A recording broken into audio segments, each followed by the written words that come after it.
What's up, Yardees? So for episode 2, we have the interview with Zuker, and basically we were trying to get through what is the best year in movies ever.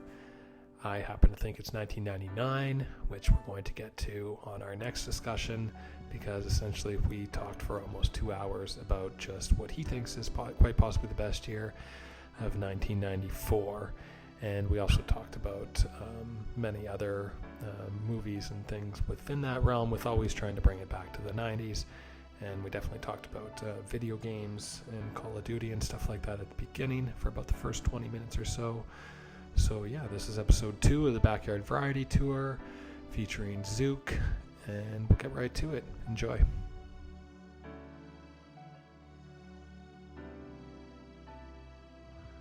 Is Riesling a type of drink too? Yeah, it's a wine. A wine. I thought it was a little chocolate. No, that's reason. Reason. I'm with you, though. I'm with you. How's my audio with this thing? Oh, perfect. Good? Good, cool. Yeah. Am I pretty much my first time using it. Am I on a delay on your end or no? No, not too bad. Seems pretty good. Okay, good. What was that, Zuker? Say that again, Zuke. I don't want it to be like when you're watching somebody like on NBC in LA and they're calling someone in New York and they're like, Jeff, hold on. Oh wait, what? Oh, you go ahead. No, you go. Oh wait. So I was gonna. Well, okay. Well. Oh wait, hold on.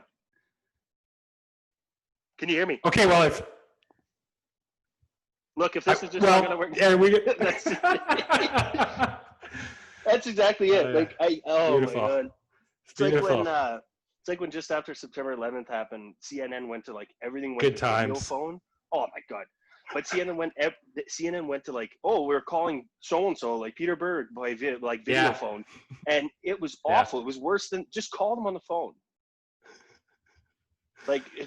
Don't even call them, because they're like, we're gonna call Ja Rule and see what Ja Rule thinks about the September 11th attacks. I wonder what he did think about. What did he think about it? Oh man, they just called him again. I thought it was an old joke. I thought it was an old hat, and then I saw it on Twitter again. Someone was like, "What was there was a pandemic." They're like, "We got Ja Rule." I'm like, "This guy's opinion on everything." There's a pandemic. Yeah, he didn't know it either. Jeez. So what's new? What are you drinking? Well, there's no pandemic where you are. No, we have none. I mean, there is. I'm sure you guys still have your concerns, but I was up north and it was pretty quiet.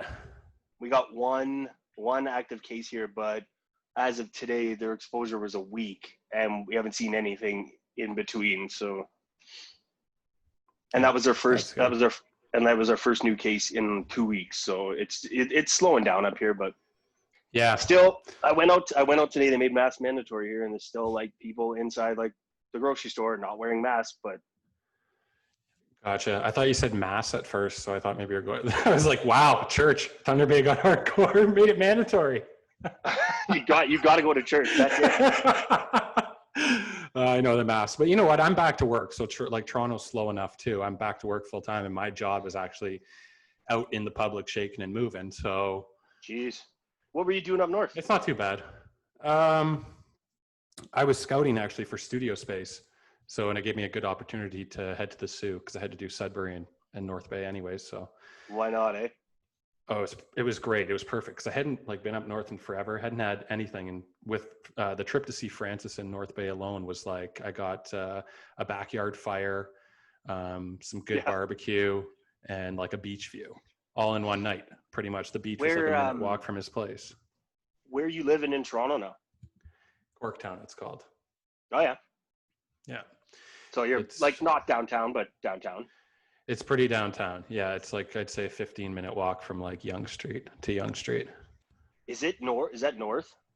It's east. Okay. It's just off Queen, so it's it's right there. It's great. I love it. I love being right pretty much in the heart of the city. Are you right by Cabbagetown then? Yeah, that's just north of me. Yeah, okay, cool. Cool. Yeah, it's a good spot. I like it. I've No been here doubt, about man. 5 years now. I bounced around. I did Little Italy for a bit. That was fun. Yeah. Um, That's a good neighborhood though. Like you're right by College and Queen and all the like, you know, yeah, it kind was of the good. I was there for 1 year and I had super cheap rent at a pretty decent place. And I just decided to take the summer off. I think I was like 27 or whatever. And I just yeah. finished a show. So I had a little bit of money in my pocket and I just took like 3 months off and basically just went to like every restaurant in the neighborhood, every bar in the neighborhood, Yeah. and just like had basically my summer at George kind of thing. I still say one of my favorite spots to go grab a beer is the Black Bull because it's right off downtown and it's quiet enough that you'll get a seat on the patio there.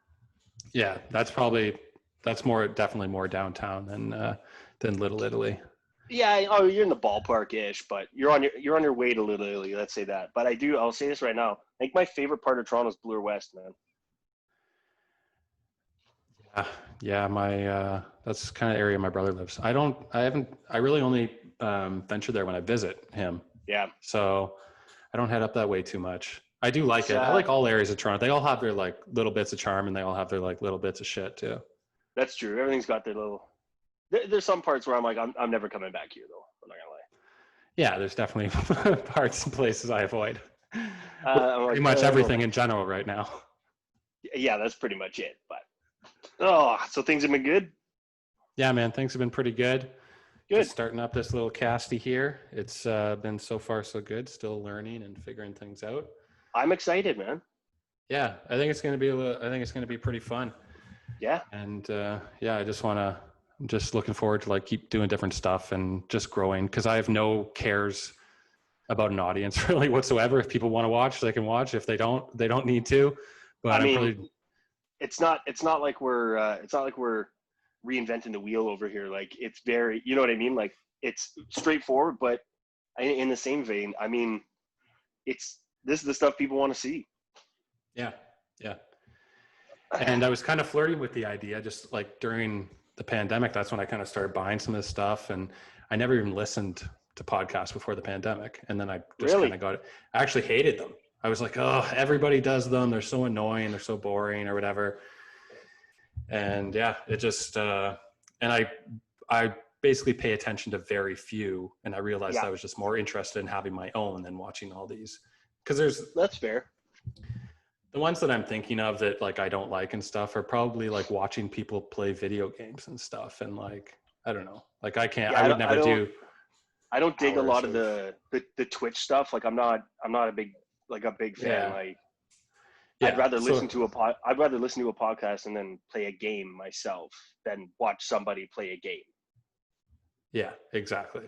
You know what I mean? And I also, maybe I'm just jealous and bitter because I used to have some wild adventures on games and I was like, oh, if I knew I just needed to record it and put it on YouTube. Oh, no doubt. 13 years ago when I used to play Vice City and stuff like that and you used to have these epic chases where you're just escaping by like the thinnest margins every time. But oh man, I miss Vice City. I think that was the best one. Yeah. I think it was the best one. Yeah. Just for everything. And like, here's the thing. You'll never get away from now. Like, what did I just play? The one if you play Red Dead and stuff now, basically anything by Rockstar now that's in that realm. Yeah. The amount of stuff you can do, like the detail of being able to duck now and interact with all these different objects and all that stuff. Like that development has gotten crazy. But if you're just like, if I'm just comparing to like the amount of fun I had and stuff and like how much I enjoyed the movie, music, look combo of the whole thing. Yeah. I mean, it kind of capitalized on like the 25th anniversary or 20th anniversary of Scarface, right? Like that came out the same time as Vice City, and kind of Vice City was like a rip on Scarface. So, you know, Scarface 20th anniversary drops, then Vice City drops, right? And it's like, whoa. And also, it's also another De Palma movie is Carlito's Way, that it was heavily, that whole lawyer character of like the bald guy with the afro is Sean Penn from Carlito's Way. So there's like all that stuff. All the Scarface stuff. It was just amazing. You could fly helicopters, you could ride the bikes.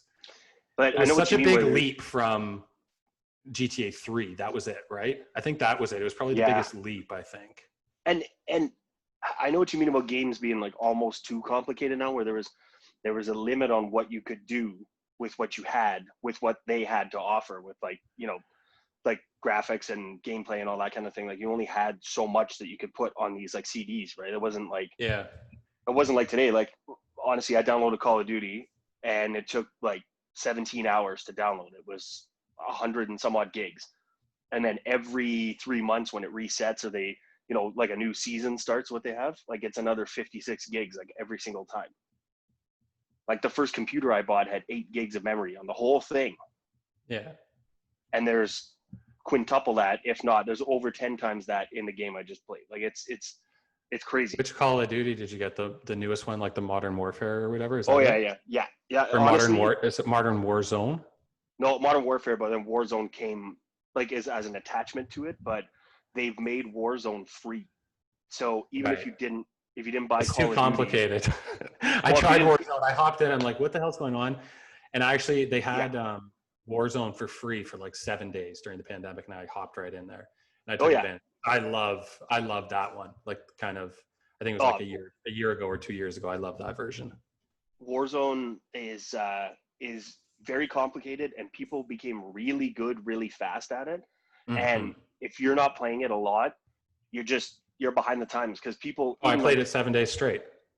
Yeah, it went to, like when I jump on, like I don't play it that often unless like Bradford and Trev and those guys are on, because we're all in their little regiment, whatever. And I'll spare you the details. But if they're on, like we play it, but they play like they are like constantly, and like Bradford usually runs it and tells us like what we're gonna do. And honestly, I'm like, I'm gonna get in a vehicle, I'm gonna get in this helicopter and just try and cut people in half. Like I don't care. And they're like, no, we're gonna skirt around the outside. Like they have the whole strategy down, and I'm like, let's just smash and grab. Like who cares? Yeah, it is nuts. It's nuts, especially when you're in that such a small level, that super small one, where everyone can just get a bunch of kills. It's just smash and grab and just. Shipment is crazy. It's so fun though. It's so fun, man. Those 7 days, I was just like, that's all I did. I went from like, at first I was like, oh my God, these guys are like level 70 and stuff. But after like day one, I went from level 0 to like level 36. I was like, oh yeah, like you got to go, like you said, nonstop. Just keep going and going and going. Yeah. And then, you can level up quick, but and even Warzone aside, Modern Warfare, and then they added Warzone to it. But like Modern Warfare, like I've been playing it a lot for 8 months, 9 months now. Yeah. No, it's only been out since November, right? Oh, okay. World War II was the one before that came out maybe like 3 years ago now. But the rehash of Modern Warfare came out in November, and like I'm nowhere near. Oh, it's a rehash though, because I was like, this has been out, hasn't it? Yeah. So Modern Warfare was technically Call of Duty 4. Yeah. And then they completely like rehashed. They've brought back a couple levels, but like the storyline is almost like I think it's a prequel. But honestly, so it was a new storyline. I always did just the online when I got those games. So I'll be honest with you, like I have played none of the campaign in this one. Like I just turned the multiplayer on. Like I don't care. That's all I want it for. I'm not playing the campaign. Like I don't really give a shit about the storyline. Like I want to play the online stuff. That's fine. I'd rather interact with whatever. And then you get the Yahoos online who are just bozos, which is great. But you know what I mean? Like I don't know. I like kids mostly. Pretty much, and losers. I always hear them like, come on, like they're trying. I'm just like, shut up. Okay. Or the one that really kills me as a dad is when you can hear very young children in the room being like, dad, like probably pulling at his arm, and they're like, go in the kitchen or go color, and you're like, I'm not hungry. Or like or my favorite is when people are having a fight while he's playing Call of Duty. It's the worst. Either about Call of Duty or about something. Yeah, seriously. But you know what's funny? I could mute them, but I don't want to. Yeah, the drama's too good. Yeah, it's a little sheer morbid curiosity. That's like comedian Sam Morrell. He's like, I'll just turn off my TV and listen to my neighbors arguing, like knock and be like, ooh, good one. Or, oh, I think she's got the upper hand. Or, can you guys talk louder? I can't hear, and I'm personally invested in this. Zuker, what kind of buds you got in there? What are you working with? They are just bows. Nice. little Bose minis or something, plugins. Yeah, Those are sweet. little small, Sounds good. Sounds good. pretty compact, and they don't fall out of your ear when you're running. Nice. Yeah, And I got to get me some of those. The sound is impeccable. Yeah, for sure. Bose is the best. That's what these babies are. I basically decided, I said, because you see every NFL player and every NBA and every NHL player wearing these Bose, and they're essentially only like $500. And I'm like, listen, these guys make all the money in the world. If they make all the money in the world and they're still spending these are obviously the best headphones you can buy, essentially. Yes. Right? Technically. So that's why I was like, just get them, and then you have them. And I've had them forever. I've had them for like 3 years already. They're still perfect, good as new. They've already essentially paid for themselves between flights and everything. Like, oh yeah, you know what I mean? and I mean with these, I got these for Christmas because for years, like basically for every birthday or Christmas, Sarah will have to buy me another Bluetooth headset. So we bought I had $100 Sony ones. Yeah. But my sweat corroded them. They wouldn't even charge anymore. From like working out and whatever, like it just ate them away. And she's like, all right, I'm going to get you like Beats by Dre, like the in-ear, like. I tried those too. And a couple in-ear of them broke Bluetooth, man, same thing. Done. Like sweat right through them. They wouldn't charge anymore. They just crapped right out. And the warranty wasn't great on them. These ones, I mean, touch wood, have been okay for right now, but I mean, they have a warranty on them. Like if they go missing, like you can actually send sounds to the actual like individual headsets if you've lost a bud, and it'll tell you their last known position. Like they have. That's pretty sweet. It's pretty cool. Because they are kind of tiny and just a little portable, and you could lose them easy, right? Yeah, and then same thing, almost like with the AirPods, like comes with the case, and then you just see your battery level, tells you how much you got, and then they just sit and charge in there. So you just charge the case, and then pretty sweet. Oh, that's super sweet. You just throw them in the case and close it, and it charges. Yeah. So and that's like that's a good baller idea. Size of my hand, right? Like nothing. It's nothing. That's beautiful. Sits in your pocket, super light, and then you just charge the case. You don't even have to worry about charging the headphones because they charge off the case. So while I'm on these and they're eating battery, I could literally be charging the case and then plug them in. I do not work for Bose. Yeah, I was going to say, you know what? Bose should be sending us a bunch of free shit, and we can send it to the people who are doing this. That's what Talking Sopranos podcast does. Obviously, they have this massive following, but they send Bose headsets to every guest. I mean, this is what we're just trying to get swag. This is what we want. We want swag. I want lag. That's all I got into this business for was perks. I want a bottle of Yo, I just want the perks discount. That's all I want. I want a bottle of Glenlivet 18. I want like 18 cases of Miller High Life in case you're watching. We're just drinking. Someone hands you a bud. You're just like, I love bud. I love Miller. It just keeps going. Love it. What's this one? Yeah, perfect. This is my favorite part of the show. What does that say? Talk to the audience. This is always death. Well, Zuker, let's hop into it, buddy. Let's get to what we came for here. I made notes. Yeah, I got some ideas here too. So basically what I did, I think the best way to do it is I just typed in 1994 in film, and I got the 2 Wikipedia pages, and they basically have everything that we were looking for, the highest grossing films, to what won the thing, and everything that came out that year pretty much.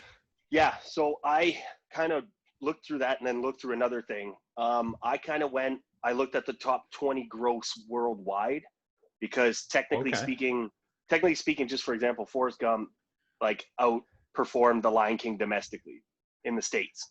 Gotcha. But then The Lion King killed it, like, you know. Worldwide. Well, let's use both of our things then. We're both working for different topics then, or different views, so that's perfect. I went worldwide just because I know that different aesthetics and, you know, different stuff plays in the UK than it does and everywhere, right? Oh, exactly. So, one movie came up on my list from 1994, looking through yours. It's called Wolf, with Jack Nicholson and like Michelle Pfeiffer or something. And he's like turns into a wolf man. And it's basically the exact same poster as the Benicio Anthony Hopkins ones from like 2010 or whatever. Seriously. And I was like, never heard of this movie, never seen it. Nope. It's evenly rated at like a 6.2 on IMDb, but it made $131 million worldwide. Now it only made 60 in the States, and it made pretty much roughly that in Europe. And I know for a fact they both liked it for different reasons. Yeah. Because it didn't make enough money in the States, probably for the same reason why they liked it in Europe, kind of thing. Oh, there's your cat. Yeah. Okay. So Wolf, never heard of it. Never. I need to make another drink anyways. Yeah, Fair. I just found it strange, but I knew exactly when I saw that Europe made the same amount of money as America, and I was like, America hated it. That's why it only made 60 million, and Europe liked it because it was like a movie that typical Americans wouldn't like. Whatever, it had nice shots or nice whatever. It wasn't just garbage popcorn or whatever. I mean, what was it? What was the budget on it? Did you see that? Yeah, and I think let me double check it. Because like $60 million is a decent movie. I think it was 50 million, so I don't think it made. But it still made money, 131 worldwide. It's true. I mean, jeez, it's a lot of money. Well, just even looking at a lot of this stuff is like you realize that they never needed to make comic book movies for $300 million in order to. Oh, their budget was 70, and they made 65 in America and 131. And so they still made money, but they only really compare it to their success in America. So technically, it was a flop. Oh yeah, I mean that's a disaster. Yeah, complete disaster. Jack Nicholson, Michelle Pfeiffer. You think it would have caught on more, but there's always these movies like you go back and I you start thinking about them. Even like I'm reading through this list, and like 1994. I'm going through like the list of all the movies of like the notable movies and then the top 20 and honestly it just keeps popping up. Clear and Present Danger, and I was like, what? Like, and to be fair, it's not really a great movie. Like it's a TBS Saturday afternoon filler movie. Yeah, it kind of is. Yeah, like it's good. Don't get me wrong. That was the top. Like, it's the top action movie that year. No, that's not. Well, no, Speed. Oh, and True Lies. Shit, they're both there. Yeah, Speed was killer. Speed was so good. I still watched Speed like a couple months ago, and it is an awesome movie. I love that movie, no matter all the cheese and whatever. Oh yeah, I still think it's a great movie. Whereas True Lies doesn't hold up as well for being as long as it is. It's definitely, I don't know, it's different than Speed for me. And Clear and Present Danger is even more different, where it's almost Clear and Present Danger is almost more like an 80s action style movie. Well, Clear and Present Danger is almost like the 90s had all these action movies that were almost like action detective thriller movies. They were all there's a whole big subgenre of quote unquote action movies like Clear and Present Danger, Double Jeopardy, The Fugitive, it's very like Enemy of the State, which is getting towards the end. But that's 1998, I think. No, it's 99, isn't it? I wish it was 99. I don't think it's in there. I think it would be in that list. It's got Gene Hackman. It's got basically every actor from that time ever makes an appearance in that movie. Every actor ever, from Jamie Kennedy to Scott Kahn to I'm trying to think of when it came out. Jason Lee gets hit by an ambulance on a bike. Yes, he does. But yeah, there's a whole like subgenre. What else? There's one that I can't remember in there. To be fair, for some reason, they all included Gene Hackman, Harrison Ford, and Ashley Judd. Well, those were the top actors at the time. Ashley Judd wasn't, but she was huge in the 90s, though. She starred in everything. Remember Kiss the Girls? Yeah. Kiss the Girls was that was a good one. It could be argued that her, Gina Davis, and Andie MacDowell are like the biggest female acting stars of the 90s. I think they might be. Probably. Yeah, it might be like top grossing. Andie MacDowell made a shitload of money. Honestly, I look at it sometimes and I'm like, it's so strange who Hollywood picks to be those people, and then they often just sometimes disappear or fade away. Like at one point, Chris O'Donnell was a huge leading man. Remember when he booked Robin in Batman Forever? And he was a leading man in Hollywood the same way, I don't know, James Vanderbeek was for a second, or like all these random, very strange who they pick for their couple of years of Chris O'Donnell. What was Chris O'Donnell's movie that came out after Robin that was terrible? Probably all of them. I don't think he was ever really that good. Vertical Limit. I don't know. Vertical Limit or some movie where it's Vertical Limit's not a bad movie. When you're 12 and you go to the movies, I don't even think I've seen it. I just remember seeing the cover at the Blockbuster. If you watch it on a TV, you're like, eh. If you're in the theater, you're like, okay, this is cool. It's a very like different it's like movie. watching it's like watching Cliffhanger. Like it's the same kind of movie. Or like it's true. I watched Everest. I watched the movie Everest at home, and I was like, you know what? This movie would be a lot better in theaters. I was like, it was okay, but it's meant to be seen. That's the type of movie you're meant to be seen in like time and space in theater. It's true. And now my brain is starting to, the gears are working. Chris O'Donnell was in some very odd movie where I think he ditches somebody at the altar, or they're trying to get him. Yeah, it was like Sandra Bullock. It's the exact same movie poster as that Kevin Kline In and Out, where he's in like a tux and he's like, whoa. Yeah. And it's also the exact same movie poster as a Ben Affleck movie where he's also in a tux with probably Sandra Bullock, I think, who might be in that Chris O'Donnell or one of them. And he's also in a tux, like holding a girl or something like that. Yeah, is it not the same storyline as like Runaway Bride, but with a guy? Like, yeah. Well, geez. Yeah. And anyway, poor Chris O'Donnell. Looking at that, I just saw that Dave Franco has just finished directing a movie, and it like takes place. It's a kind of a horror movie that takes place in a house, and it just seems like, I know for a fact that people do it because it's cheap. They write a single location movie because it's like an easy $1 million movie to make for your first movie, and it's but like Get Out was kind of the same formula. But it's also studios, I think, backing first-time actor or first-time directors into a corner and saying, hey, you want to prove that you can make a movie? Make your single. Everyone needs to make their single location movie to prove themselves, kind of thing. Can't think of the name off the top of my head, but same with like John Krasinski, like same. Quiet Place. I don't know. Yeah, make your single location movie as a first-time director. That's what they do with all these actors. Yeah. I'm gonna start with a little bit of a hot take here. I don't rate a lot of horror movies. Well, like I personally, I don't generally enjoy them. I honestly sit there the whole time and I was like, this is contrived. Like you're trying to scare me, and then it's like when you go to a kid's birthday party and they're like, oh, here's a funny man that's going to come and tell some jokes for you. And you're like, oh yeah, make me laugh. Right. And a horror movie starts and I'm like, you're trying to make me scared and I'm going to do everything in my power to not be scared. But I don't know. That's just me. I never really used to like them until something happened in college. Some appreciation grew for them. Because I took this angle where I was just like, because I just wanted to see all different kinds of movies and I wasn't going to not just because it was shitty. I was just going to let the shitty parts go through. And a lot of the times I found there was great moments in shitty movies. And you could still like learn a lot from a shitty movie just as much kind of from a good movie kind of thing. Like, yeah, that's a good point. Like there's still some really good horror movies. Is it as enjoying to watch? Maybe not.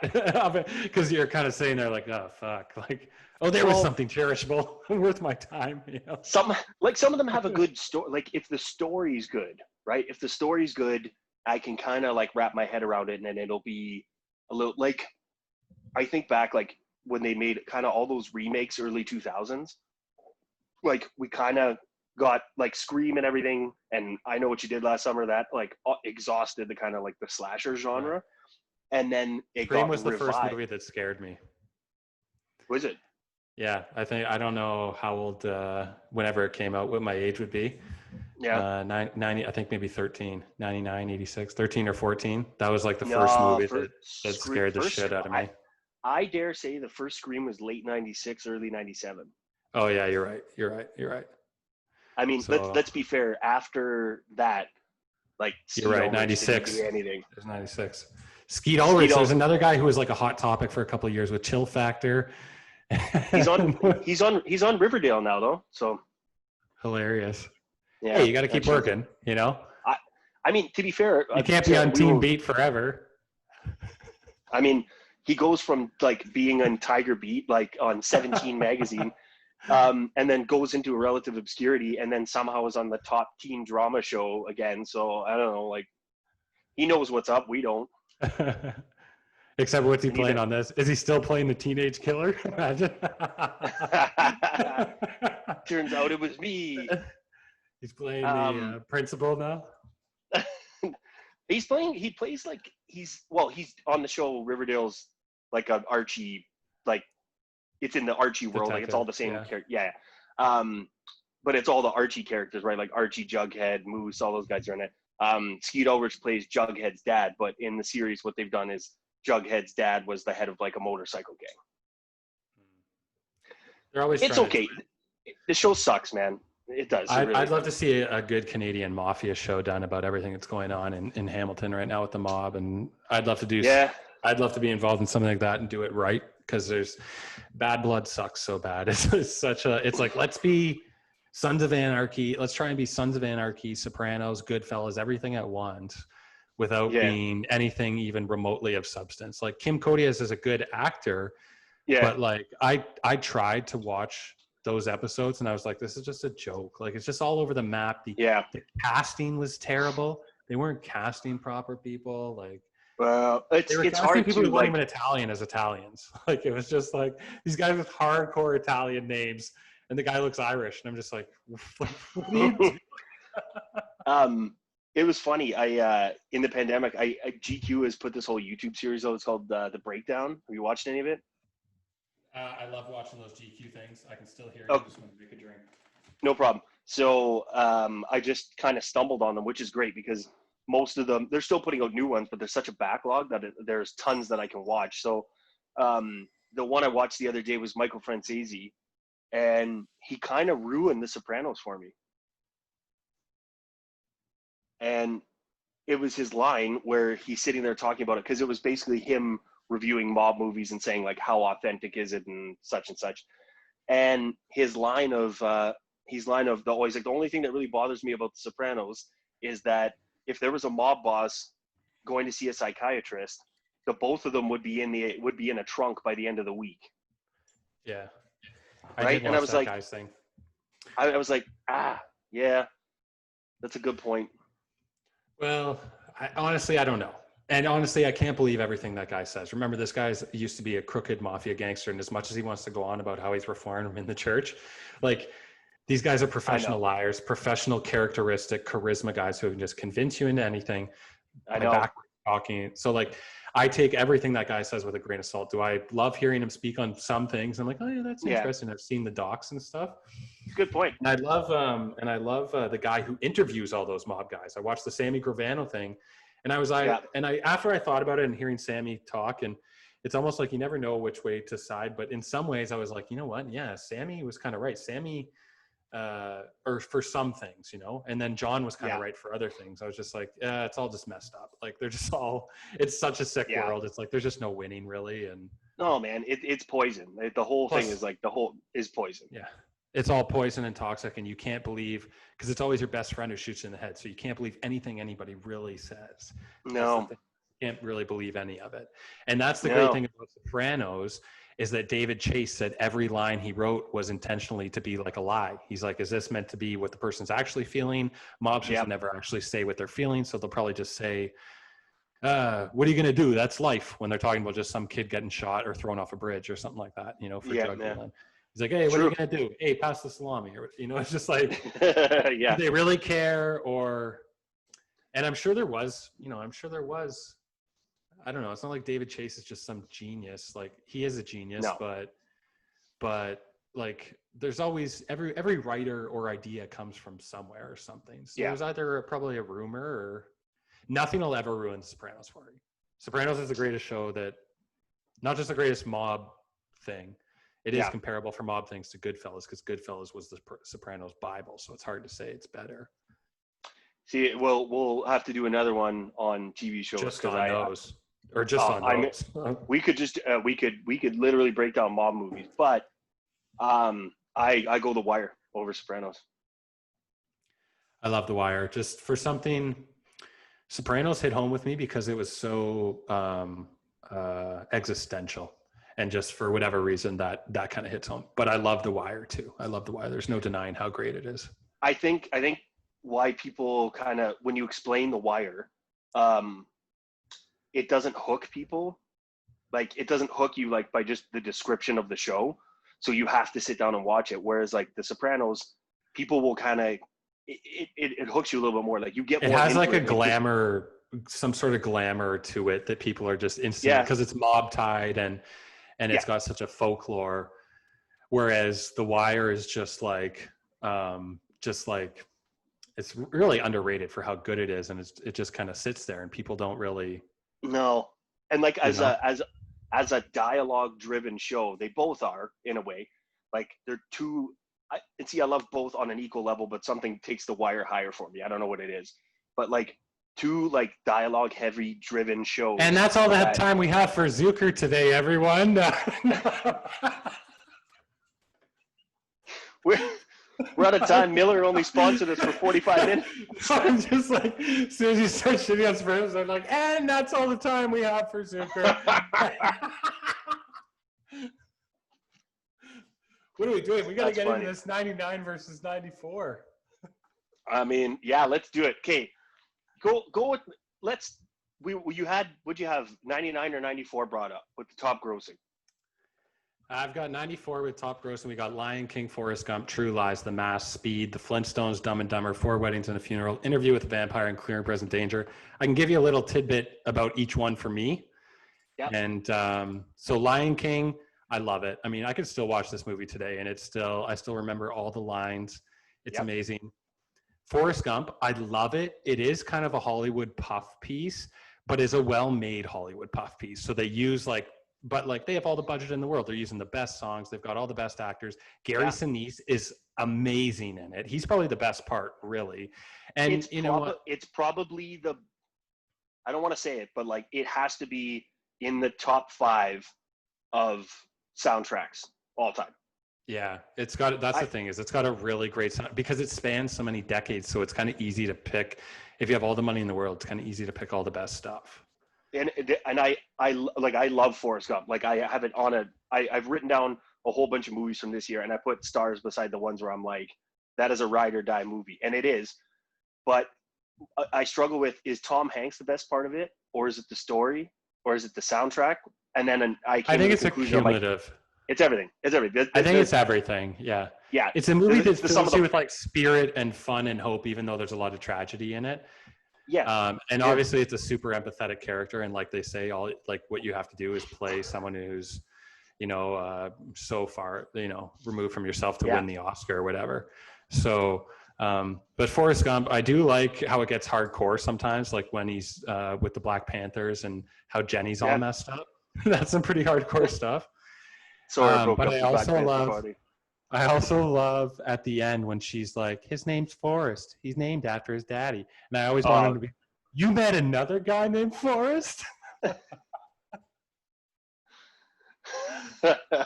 makes sense that because you can tell right away by the look on his face that he doesn't completely understand. No. It's probably one of like 10 movies that like I cannot control myself watching it. Like if it comes on TV, you gotta watch that, but there's no way I cannot hold back tears in that movie. I can't. Yeah, it hits you. It does. I wonder if I kind of need to be in it from the beginning for it, because I definitely know that it does impact me at times where I'm like, oh, and it just happens. You're just like, God damn it, I don't want to be crying right now. Well, it like when his mom dies, you start a little bit.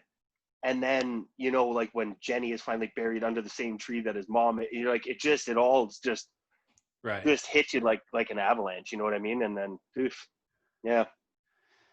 Yeah, I'd have to, for some of the field, I'd probably get it in more some of the depressing shit with just Gary Sinise, where he's just like, I think there's one point where it's like New Year's and everyone's celebrating around him and he's just like a bump, he's just like pissed. And then he goes through that kind of like awkward incident with the hookers or whatever. And it's just like, oh yeah, it's that kind of thing. But that's what makes you love characters, right? That's what makes you love the movie is the screenwriters getting and the actors getting you to feel bad for these people or feel empathy. What I think too about, like with Gum for me, is like when Gary Sinise is he's having a like complete mental breakdown in this hospital, like complete. He's trying to figure out how to live life now, not fulfilling his destiny, and he has no legs. And he's talking about the church. I can't remember who was coming around to talk to him.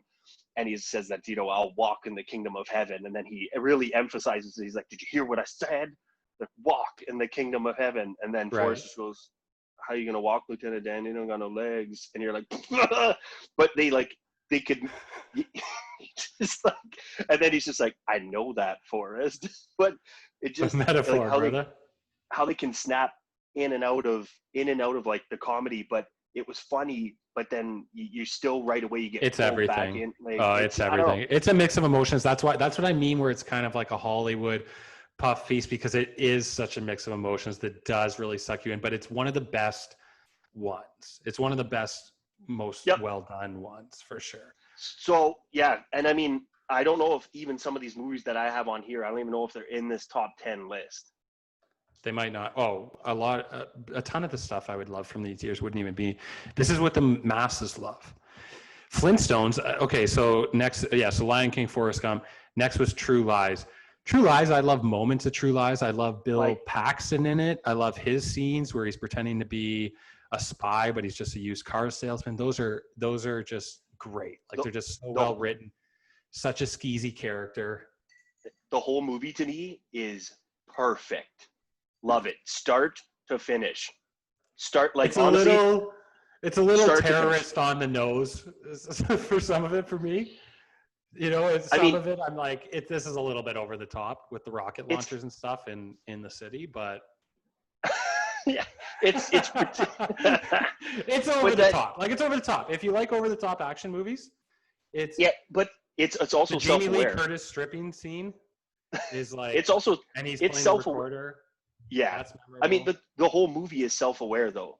Like that's it. It is over the top, and that's kind of why I think they made it like the action comedy. Also, didn't realize as a kid, like I saw True Lies when it came out.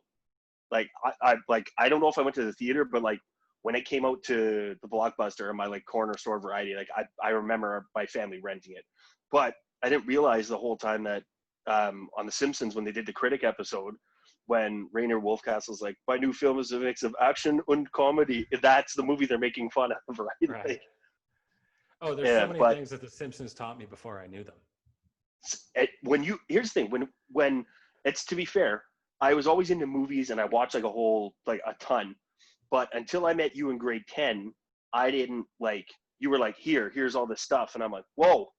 And then, because you had that from your brother, right? So it just all got passed down. And then I would go to Blockbuster, which kids these days, they'll never understand, where you go to Blockbuster. They used to have, it was 7 movies. They were the classic movies. It was 7 movies for $7 for 7 days. Yeah. Right. And I was telling my wife, I'm like, I would watch like a minimum 7 movies a week, like minimum. Like sometimes I'd burn through them on a weekend and then go rent more for the whatever. Like I was watching a movie a day on average for 10 years. You know what I mean? Oh no, that's how you did it. Yeah. But also it wasn't like Netflix where you had too many choices of anything. You had to be very selective about what you were picking. You would see a lot of covers. I would see more covers, and I still have covers imprinted in my brain of things that I would just see and never rent, or maybe I'd even see them now because they're just around. But and you also have to be very selective. You pay your Netflix subscription, right? And you pay it, and then you can watch whatever you want whatever. When you went to Blockbuster, I picked these movies, and I'm handing you money for these movies. Like these are the ones that I really want to watch, that I'm going to actually spend my money on. So I don't know. It was different. But anyway, I liked going to Blockbuster. I love it. Blockbuster I love it. Is cool. There's too much on Netflix. Obviously, I'm like, there's no need to do it anymore, really. But no, not even still. But there is too much on Netflix. Oh, it's hard. You like, I honestly have to Google what's on Netflix before I go on, because like honestly, what I end up doing is I end up watching like an hour of trailers, and then I'm like, I don't want to watch anything anymore. Yeah, I did the same thing, and that's why I just kind of adjusted my whole life. I have a video. I did a video, but I was still working everything out, so it kind of like the audio sucked and the video sucked and blah blah blah. But I did a whole like Netflix, Amazon Prime, YouTube, cool. Disney, and Crave, and I'll probably redo it and send that out, just kind of like a review and what each of them are good for, because I've tried them all and they all have their plus and minuses and everything. So I mean, Disney Plus for me, having a kid, my wife loves Disney, and it's got The Simpsons. Done. And it's like whatever, $7.99 or $6.99 or whatever. It's very easy. I just tried it out just for The Simpsons alone. I wanted it. I got it when it first came out, just to do the couple old Star Wars. and Oh, yeah. watch all the movies from my childhood. And yeah, if you have kids, that's the one to have. It's perfect. Oh, hell yeah. But I mean, and then like last night, I was like, the hell with it. I threw on Cool Runnings. It was great. Love cool. That's what I mean. I love all those ones, nostalgic ones. I burn through them, so once they're done, you're kind of done with it. I've watched Sandlot. I watched all the Mighty Ducks. I watched pretty much everything it had. From here's what it doesn't have. Rookie of the Year, Big Green, all that stuff. Oh yeah. Here's what it doesn't have. It doesn't. I don't know if this is a Disney movie. It doesn't have Little Big League, which came out at the same time as Rookie of the Year, where it's a kid who manages a baseball team because his grandfather died. It's equally as good, but it's a bit more mature. I don't know if it's Disney, but they don't. It came out in. It's the same vein of like the movies that aren't Disney movies, but they came out like at the same time. Like for example, Little Giants is not. Little Giants was the other one. I was like, why isn't this on here? So is that's falling into the same category then that you're saying? Yeah, and also Little Giants from 1994. In my list, I'm looking at the kids sports movies. The kids sports movies of 1994. Just for example, Little Giants, D2, Angels in the Outfield. What do you need? What else do you need? Amazing. Angels in the Outfield, one of my favorites. Matthew McConaughey with a little supporting role. Danny Glover. Angels in the Outfield was definitely one of the best. Adrian Brody. Dermot Mulroney. Adrian Brody. Dermot Mulroney. Matthew Gordon-Levitt.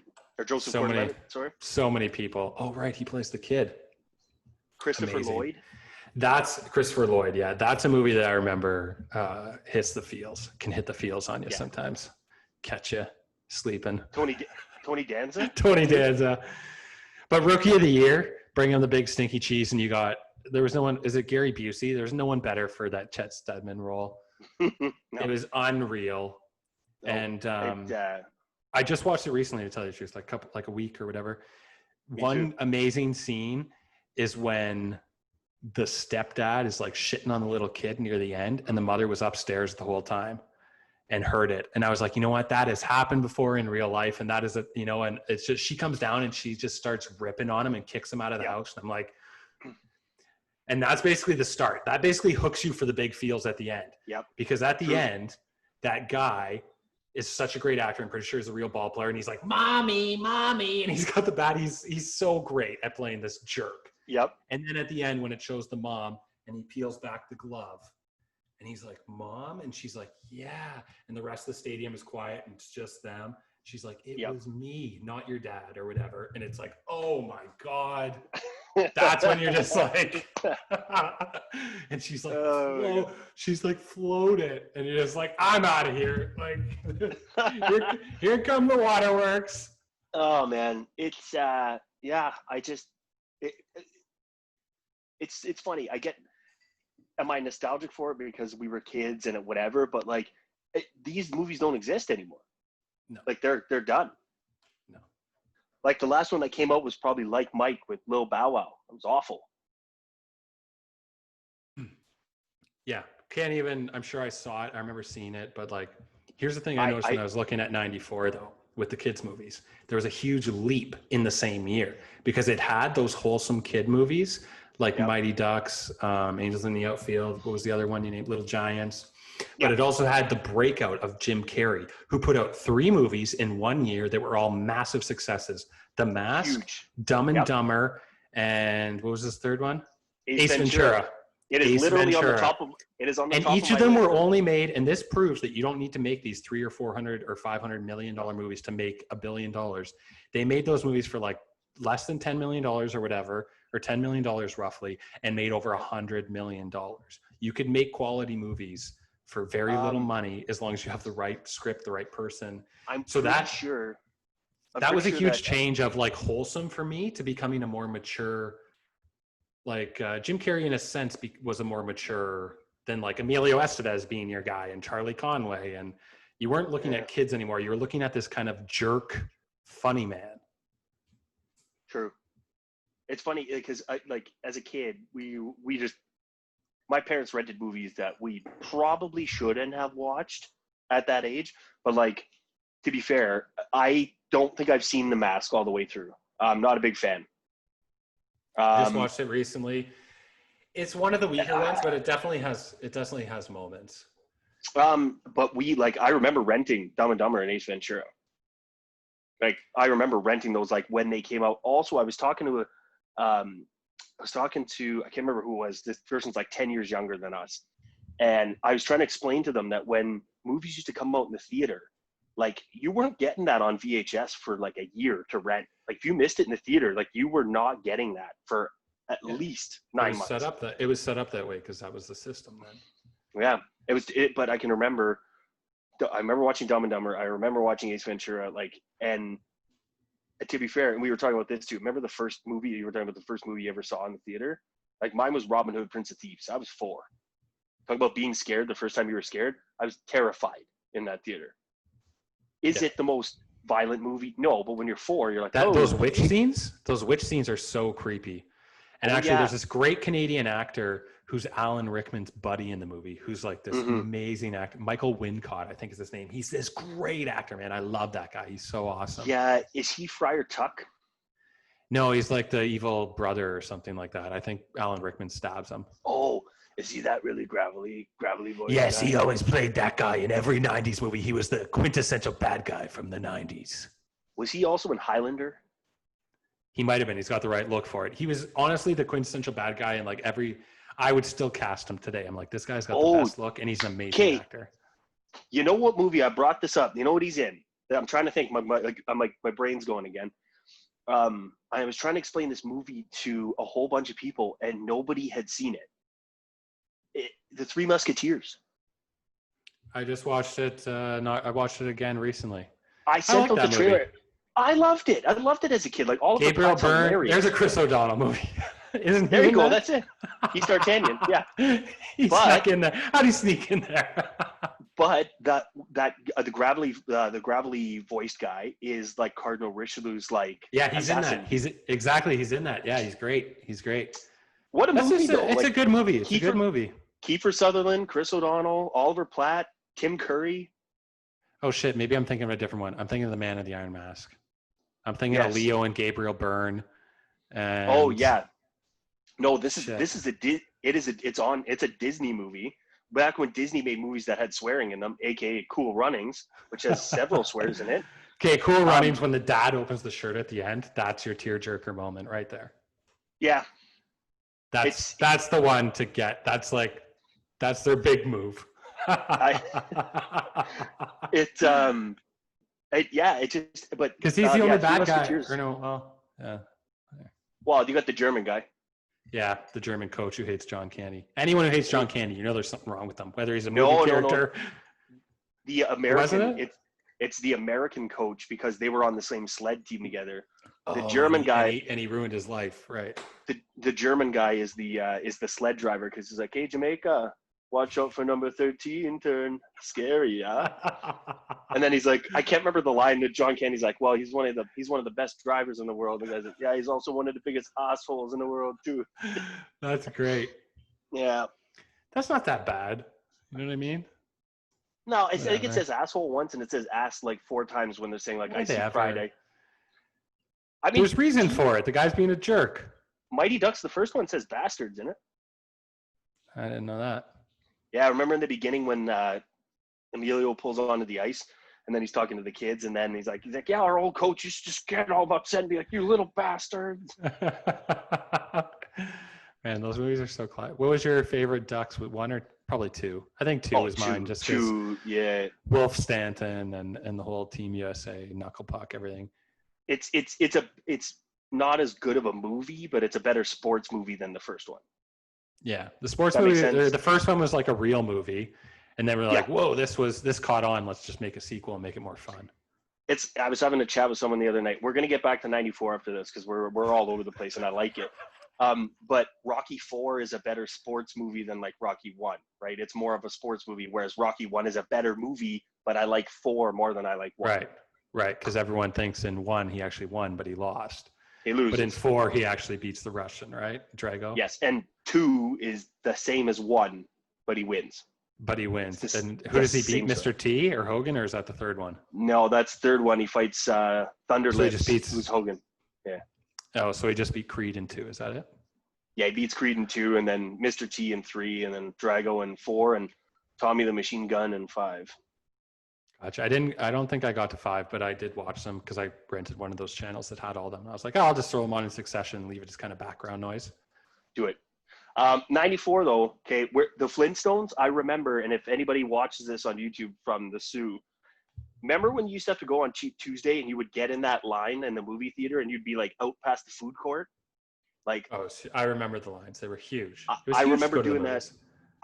I remember doing that. Yeah, it was huge. I remember doing that for Jurassic Park, and my dad dragged us to the Flintstones movie. It's terrible. I never saw it, and I'm so thankful. Somehow back then, even I had no desire, and I even saw, I don't know if it's on your list or my list of 94 or 99, Yeah. but I saw Little Rascals on there too, and I was like, had no desire. I saw pieces, didn't care, whatever. I want to say that's 95 or 96. I thought it was in this list here. Might be. Okay, I'm gonna go through some 94 stuff for you. I'm just gonna bring up some titles that pop into my mind. And what you don't put on yours, I'll fill in the blank, and then why we'll do that for 99. All right. Beauty. So the first thing that comes up for 94 is Cabin Boy. I don't even know if I saw this movie, but it's Chris Elliott, isn't it? It's hilarious. Yeah, it is. I've definitely seen it. He's like a basically What About Bob style character who like shouldn't be there, and he's just driving the family nuts. Mm-hmm. And is it Richard Dreyfuss again suffering? No, I don't think it's Dreyfuss again, but it is like it is like a seasoned actor that's in that. I haven't seen it. That's a TBS like Sunday rainy movie. Like, okay, I guess there's nothing else on. Oh, you'd never watch it. Yeah, you'd never watch it. It's just a hilarious one that I always used to see. Probably it. Ace Ventura: Pet Detective comes up next. Let's talk about that a little. I mean, there's murder in it. I mean, it's a kids movie, but there's murder in it. Would you say that's a kids movie though? Because like even I look back on it now, and I was like, I would have been 6 when that came out. Like, how was I allowed to watch that movie? That is so inappropriate for kids. Yeah, that's what I mean. Is it was a time when we were still watching Mighty Ducks movies, but Jim Carrey came around, and all of a sudden it was this kooky jerk style character, but who was hilarious, and who also was still wholesome in his own right, you know? Yeah, and I think too, my parents. He wasn't that bad. Well, my parents used to be huge In Living Color fans.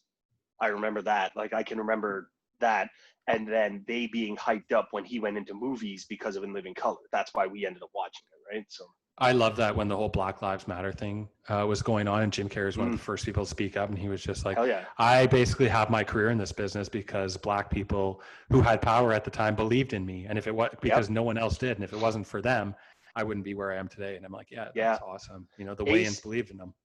Ace to me is like Dumb and Dumber. Dumb and Dumber is like, it has to be a top 10 comedy movie for me.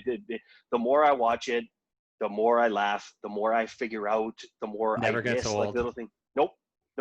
And you can quote it like me. We could quote the whole movie back and forth and crack up about why we find it funny.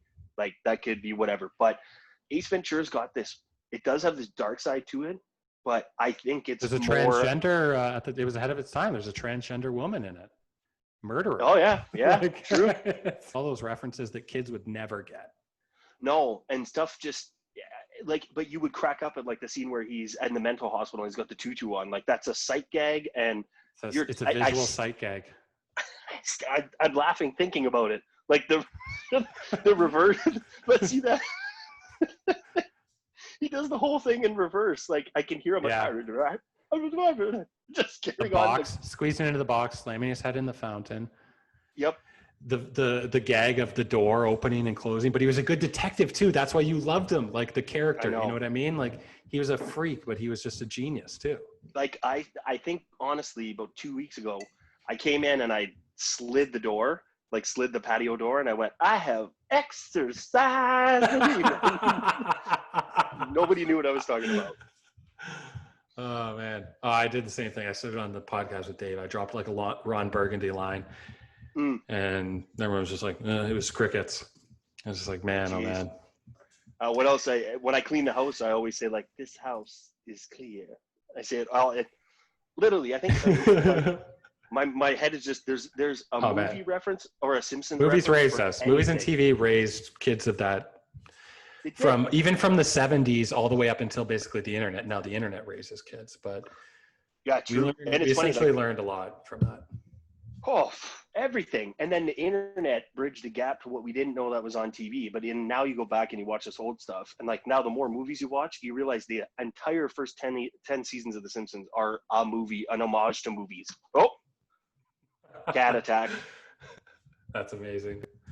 Stop So it. bringing it back to 94 here, the next movie that comes up is My Father, the Hero. Do you remember that? Gerard Depardieu, water skiing, and he needed to impress his daughter or something like that. I remember seeing it. I can't remember anything about it. Does that movie have, what's her face from Grey's Anatomy in it? I can't remember anything other than he's water skiing and he needs to impress his daughter or like show that he loves her or something. Oh, man, I can't remember. Next is Romeo is Bleeding, starring Gary Oldman. Have you seen this one? It's kind of like a sleeper. It's a little bit of a sleeper film noir. No. He kind of plays a corrupt. It's interesting. I got a movie review set up that I could do for it. And basically the funny thing about this is it's kind of a cool movie. Very easy to watch, very stylistic, all over the map for a corrupt cop film.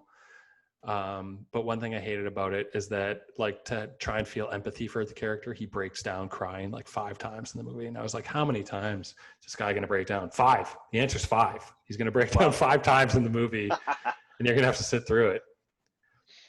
Next is Blank Check. Do you remember Blank Check? Oh, hell yeah. Yeah, another decent that's kids on movie. that's on the Disney. I used to love that one. Obviously, because it's just a kid, gets his mansion, gets all the toys in the world. Good lesson, though, too. So it's the non-Disney Richie Rich. Came out the same No, it's year. on Disney Channel. Oh, no, wait. Oh, so Richie Rich is the non-Disney? Or is Blank Check Disney? Blank Check's Disney because I watched it on that channel. Okay, so Richie Rich is the non-Disney answer to Blank Check. Like, they all had these, like, oh, Disney hasn't done a movie about this. Like, oh, we're going to put one out about that. Right? They still do that, man. Movie. Oh, yeah. They still do that. It's poaching, essentially poaching. They hear a studio is going to do something like Observe and Report with Seth Rogen, and then the other studio puts out Paul Blart a couple months ahead of time to try and steal all the juice from the idea. Maybe the movie crazy. Paul Blart is not better, which it's not, but they steal the juice from the idea. Yeah, and it just becomes the second one's a ripoff, even though they had the idea first. Blank Check, I probably saw when it came out. I've never seen it again, and I don't remember it at all. It's pretty good. It has one of the best supporting actors in it, Miguel Ferreira, who's also in like every action movie, bad guy action movie from the 90s. You will recognize his face 100%. You will know, you will be like, I see that guy in everything. He's amazing. Tone Loc's also in that. He's in Blank Check as well, which Tone Loc. He's in Ace Ventura. Yeah, so he's showing up. He had a big year in 94. Big year. Coming down next. I think the Funky Cold Medina money ran out by then. So, and also a great actor who I love, James Reborn is in Blank Check. He plays the dad who's like Preston. And he's always getting mad. He's always in like a political. He's got a great look for political movies and Murder at 1600, stuff like that. Does he always have that? Does he have like thin rimmed glasses and a comb over? No, he's bald and like a pointy nose. I'm gonna have to revisit this movie. It's not bad. You got the Disney. You gotta. I'm writing it down. I love the limo driver in it. He's his only friend in it. He's like the only. There's always a quirky limo driver. And limo driver was a big character, 80s and 90s. Jim Carrey was one in Dumb and Dumber. Friggin' True Lies. House is great. It's great. Like that. Yeah. Blue Chips. Didn't see that one. Saw it in the list. D1. Blue Chips, I've never seen, and that is a huge one to kind of not see. Nick Nolte, gritty 90s basketball movie, probably paved the way for like He Got Game and stuff like that. And again, what was with so on my list, it's probably not on your list. What was with 94 and basketball movies? So you have. What else is there? Blue Chips, one of my favorite movies of all time, Above the Rim. Oh. With Leon from Cool Runnings, Oz. I've never seen that. And Tupac Shakur. So Bernie Mac is in it. Bernie Mac, Marlon Wayans, the guy who plays Julius and Remember the Titans is in it. So long story short, high school basketball. Tupac's like the bad guy, and then his brother takes like a security guard job at the school that the kid plays at. The kid has nothing to do with them, but then he starts taking a security guard job, and Tupac's like essentially a gangster and is trying to recruit this kid to play for his team in this tournament. And then it all comes out that like the security guard is Tupac's brother, and he's going to play basketball again, and like hasn't touched a ball since his friend jumped off a roof. It sounds ridiculous, but it's so good. And Bernie Mac plays this like homeless guy in it. Like, it's so good. You got Above the Rim. You also have The Air Up There with Kevin Bacon when he goes to Africa. And then probably okay. I don't think I've ever saw it. You can see the cover of Kevin Bacon standing and this guy like with his hand on his head like this, like right. Yeah. Okay. I remember that. Yeah. And the guy's African. He's in the maybe has a shield or the spear or whatever. Something like that. It's really offensive. I think I've seen it. It's terrible. And then I remember it. Yeah. You also have probably one of the best sports documentaries of all time, Hoop Dreams. Is that 94 too? Yeah. It's interesting. I just started it a second ago, like last week or whatever, and I got about halfway through before something else came up. But well, I mean, that's a full day. That's a long movie. But anyway, that's all 94. So you got Blue Chips and then these other 3 basketball movies on top. That's pretty unreal. Anyway, continue. Go.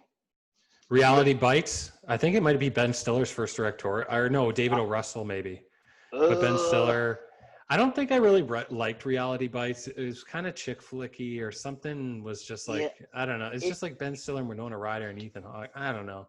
Great, all great in their own right to some extent, but for some reason this movie didn't do it to me. And I'm actually a David O. Russell. I like his movies. Yeah. So yeah. And you know what? It doesn't even come up on my radar. Like it was probably again like going through Blockbuster and like no. Yeah, it's more of like a 20-something or 30-something. But I watched it at that time.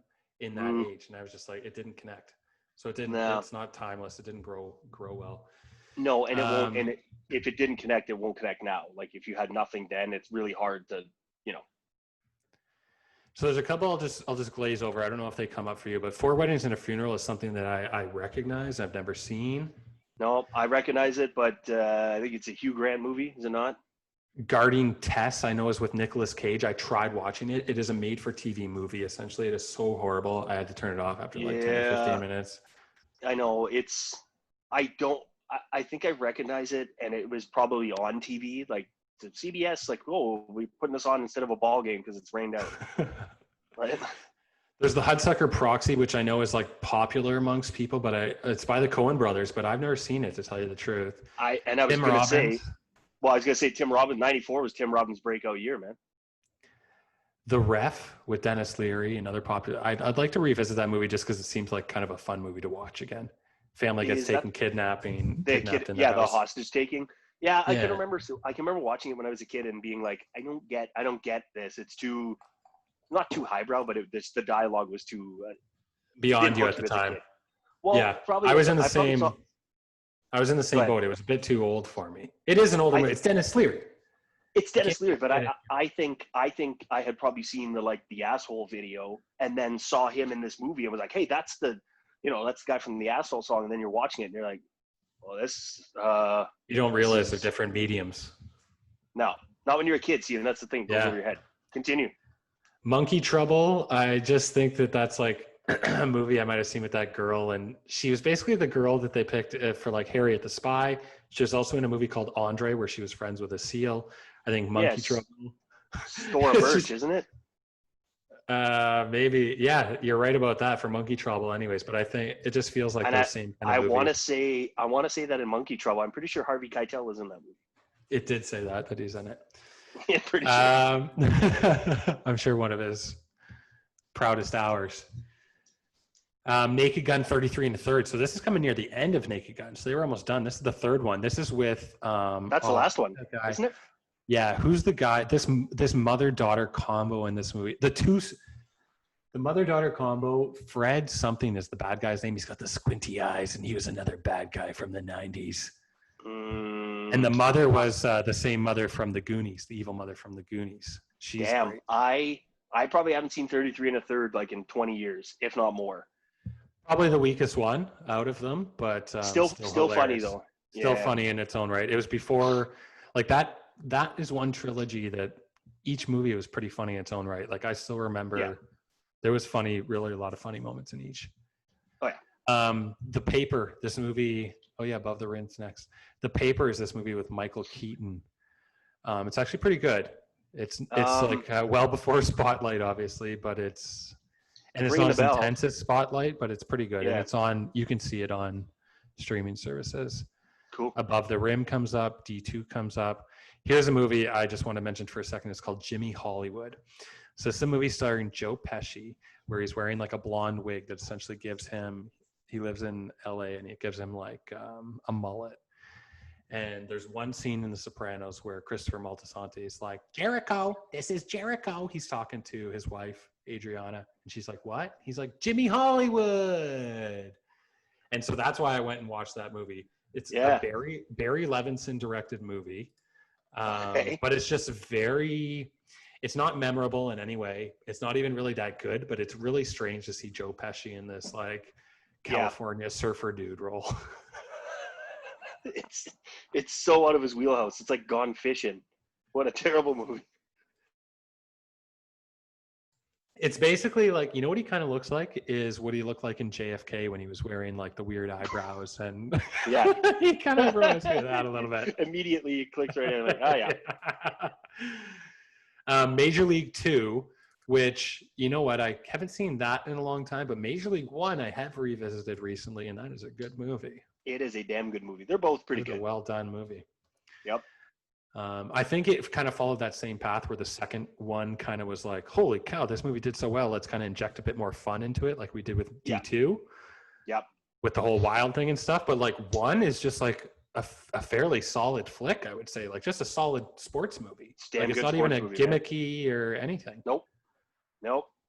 I mean, within a late 80s, early 90s, you had some solid sports movies that were non-pandering sports movies. Pandering, yeah, exactly. They didn't pander. Cops and Robertsons. Do you remember that? Kind of falls into the kindergarten cop category where it's not really, it's somewhat for kids, but it's not really for kids. Yeah. It's a Chevy Chase movie. I forget what's happening. They're on a stakeout or something, and somehow the cops get involved in their lives. It's not bad. PCU is an interesting one that I wouldn't have known about. It stars Jeremy Piven. It's about being in university. It's kind of an underrated flick at the time. Yeah, I think I watched Dead Men on Campus, and then PCU was if you like a recommendation this, or something. Yeah. Yep. Definitely falls in that line with Dead Man on Campus. Never saw it though, but I saw it. It's just not memorable. Sometimes you also have to see movies 2 or 3 times to really like. Yeah, I guess it can be kind of blah. Yeah. Maverick. Now, this was a pretty huge movie for me in '94. I don't know why. It's on my list. I love it. Honestly, I don't know why. But I love this movie. I think Mel Gibson was at the height of his fame, and I think James Garner was also like still lovable at that time a lot. Yeah, man. Because he's like the lovable rapscallion character. Like he's like a like Deep South riverboat pirate. It's like a pirate movie. He's a swashbuckling, smooth talking, gambling. And if you like gambling movies, which I love gambling cards movies, right? Like, get me in, right? And that's where they got me. I think they hooked me with the card playing for some reason. I didn't even know I loved it, but I was into it. Yeah. The tricks and the cheating and whatever. Yeah, it was cool. It was a very cool movie. And then in the Old West. And to realize too that James Garner played Maverick on the TV show in the 60s was also cool. I see. I didn't even know that. I didn't know it was a TV show. Yeah, it was a TV show in the 60s, and James Garner. So that's Garner the little callback. Gotcha. He was Maverick. So. Beverly Hills Cop 3. Yep. Now, when I saw this, I got to tell you, I think Beverly Hills Cop 1 is really the only Beverly Hills Cop that is really worth time. I've seen the other ones. They haven't really hit me. I could see them and I could watch them if it's one of those boring days on TV. But if I'm actually going to sit down and watch a movie, Beverly Hills Cop 1 is one I will sit down and watch because it's just quality. Where the other ones I think were more just like, let's make some money.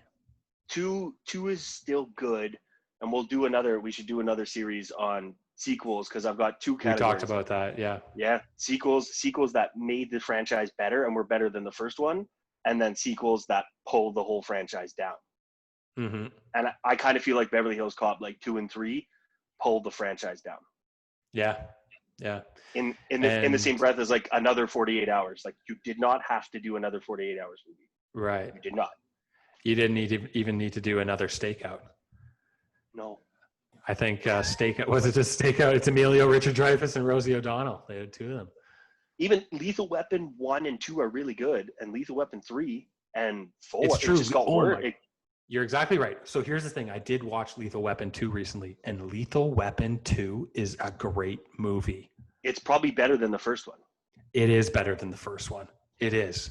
And that's one, we'll get into all that. What? Save it for another day. Here's a movie, Renaissance Man. That comes up, I think it's Danny DeVito in the Military, directed by Penny Marshall. City Slickers 2, Curly's Gold. Here's a sequel that I loved. They definitely went a bit heavier with the funny in this one, which is not bad because it's a fairly lighthearted movie anyways. And City Slickers 1 was a lot of fun regardless. City Slickers 2, Curly's Gold. I love these movies. That's got Jack Palance in it, right? He's Curly. Mm-hmm. Right, okay. Yeah. And that's just a classic. All those, like, he's behind me, isn't he? When he's always talking shit about him. And John Lovitz, Daniel Stern. Yeah, Daniel Stern, Rookie of the Year. Like, Daniel Stern had this run of movies in, like, the 90s or whatever that was just incredible. And it's so good. He directed Rookie of the Year, I'm pretty sure. I heat up the ice. That's the best of both worlds. Oh, he's amazing. In Rookie of the Year, he's incredible. Oh. And his character in City Slickers is even so sad. Well, and I like it too. Like you were talking about, Daniel Stern is a very like slapsticky, very like physical comedian. But that's what they kind of did with City Slickers too, is they made it more like slapsticky, a lot of physical comedy. You know what I mean? It's like the guy's taking bumps in Home Alone and Home Alone 2. And they were like, why don't we just do this in City Slickers? Like, really, in the same breath. City Slickers 2 is awesome too. Like, they're both it's just as good as the first. The theme song I love in it. Dun, dun, dun, dun, dun, dun, dun. No, I'm just kidding. I'm like, no, but I do love the buddies coming together on a trip. Yeah. Like, how hard that must be, wrangling cattle and you know, when you are these city slickers going out to the bush for whatever. What else you got? We cross over Speed, which, you know, we touched on. Dennis Hopper is just amazing in that. Yep.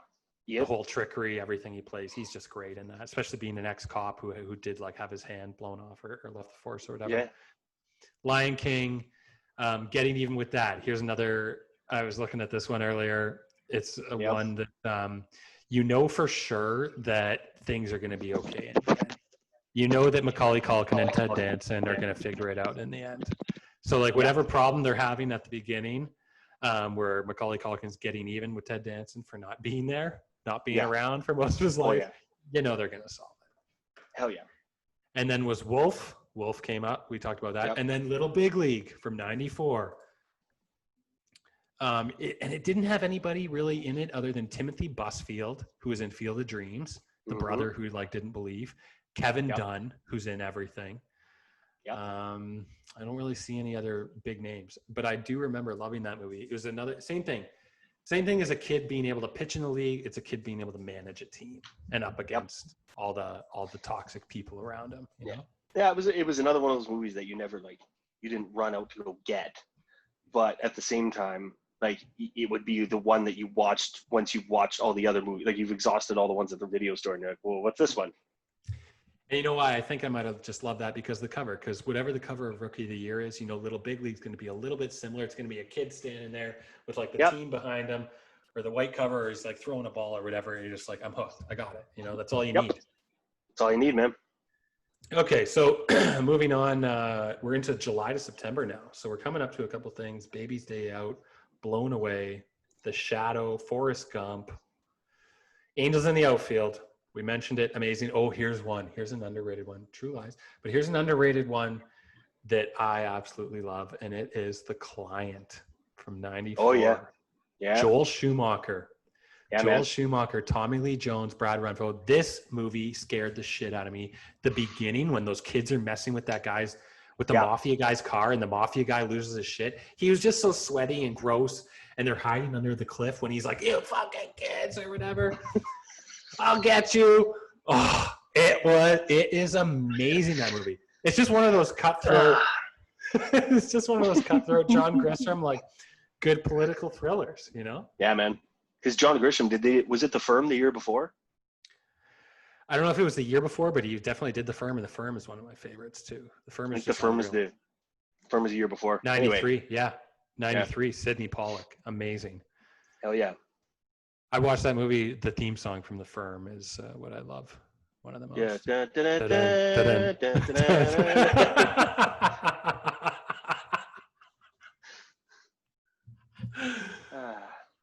There's this movie called It Could Happen to You that I know is all over Netflix with Nicolas Cage and a lottery ticket. I could never get through it.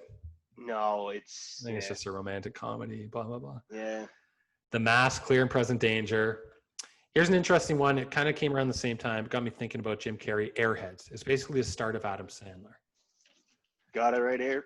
You got it down there? Yeah. So Yeah, that was basically the start of him essentially in a supporting role. They hadn't realized that he could really carry the whole thing yet.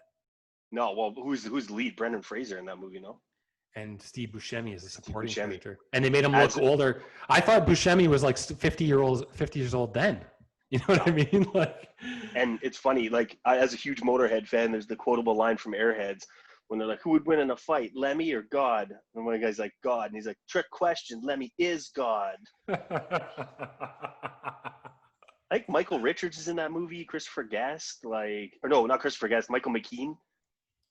Like it's got heavy hitters in it. And Farley, Michael McKean, Judd Nelson, you were right about Michael Richards as well, Joe Montana, David Arquette, lots of people. Harold Ramis makes an appearance. Rob Zombie. Yeah. Yeah. So lots of people. Yeah. Interesting, but basically they realized it was really a changing of the times because, like I said, D2, Angels in the Outfield, little bit. You have these wholesome movies for the kids, and we loved them at the time. We still love those movies, but also you had these trajectory movies that were changing the face of comedy to Adam Sandler and Jim Carrey, more risque. Because I can't remember if my parents didn't want me listening to him, or I knew at the beginning of first hearing about Adam Sandler that he was quote unquote bad because he swore and he did voices and he talked about goats and he's like, you stupid goat lady, and or whatever I can't even remember what his things were about, but you know what I mean? It was controversial at the time. Well, because my parents, they were huge. They still are huge SNL fans. So my dad would like record Saturday Night Live, and whatever he thought would be appropriate, I could watch. But like that early 90s cast of SNL is insane. One of the best. Myers, Farley, Sandler, Rob Schneider, Nealon.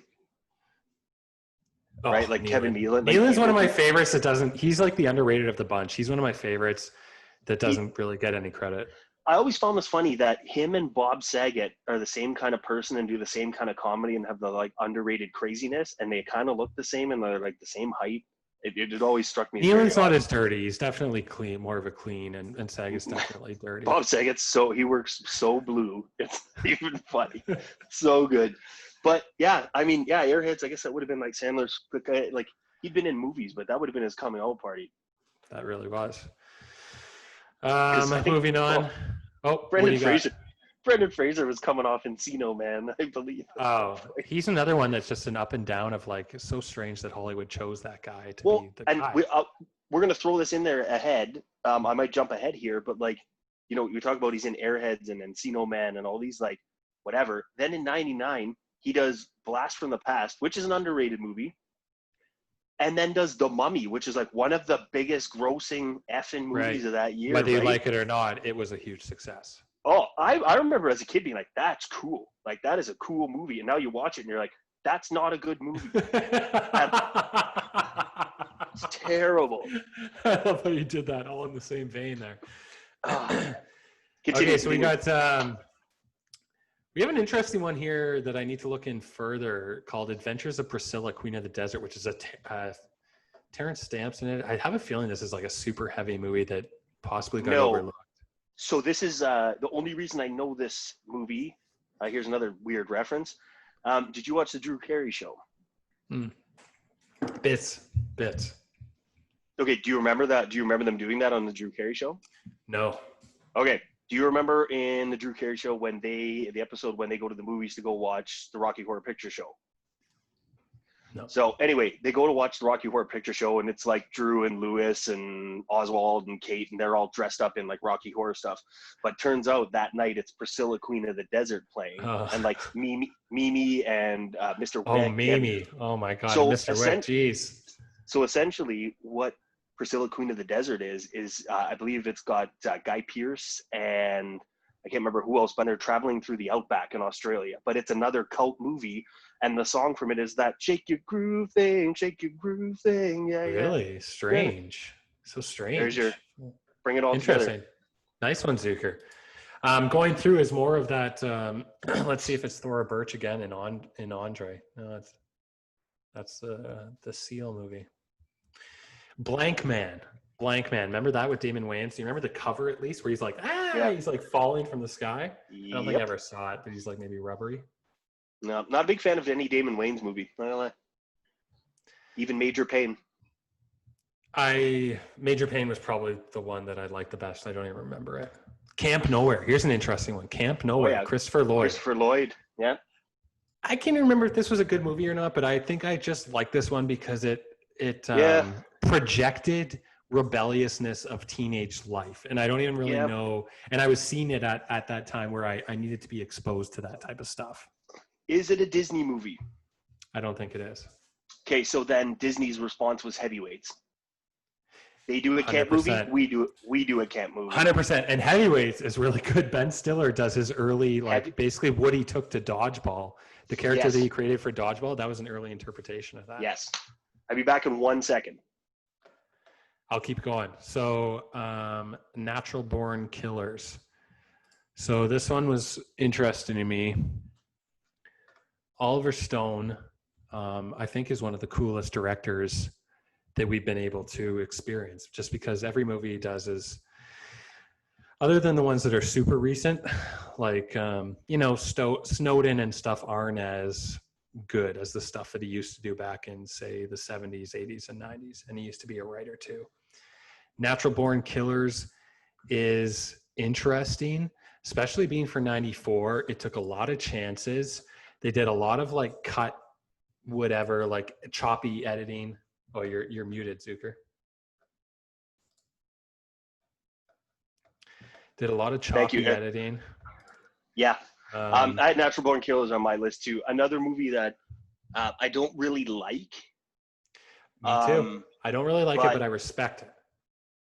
Yeah, I respect the choices and the risk taking and what he was attempting to do. Yeah, man, it's a crazy movie. Like it's crazy. Tom Sizemore is nuts in it. There's a lot of crazy. It really, it's not a good movie. I think we're both right. It's not a good movie. We didn't like it, but I definitely respect the hell out of it. And I really like him as a writer director because he just takes chances and he's made a lot of stuff that I really love. Yeah, it was cool. It's a cool concept of a movie, but nah. It's basically like a modern day Badlands, right? Like these two killers on the run. Bonnie and Clyde, right? Exactly. Bonnie and Clyde all frigged up.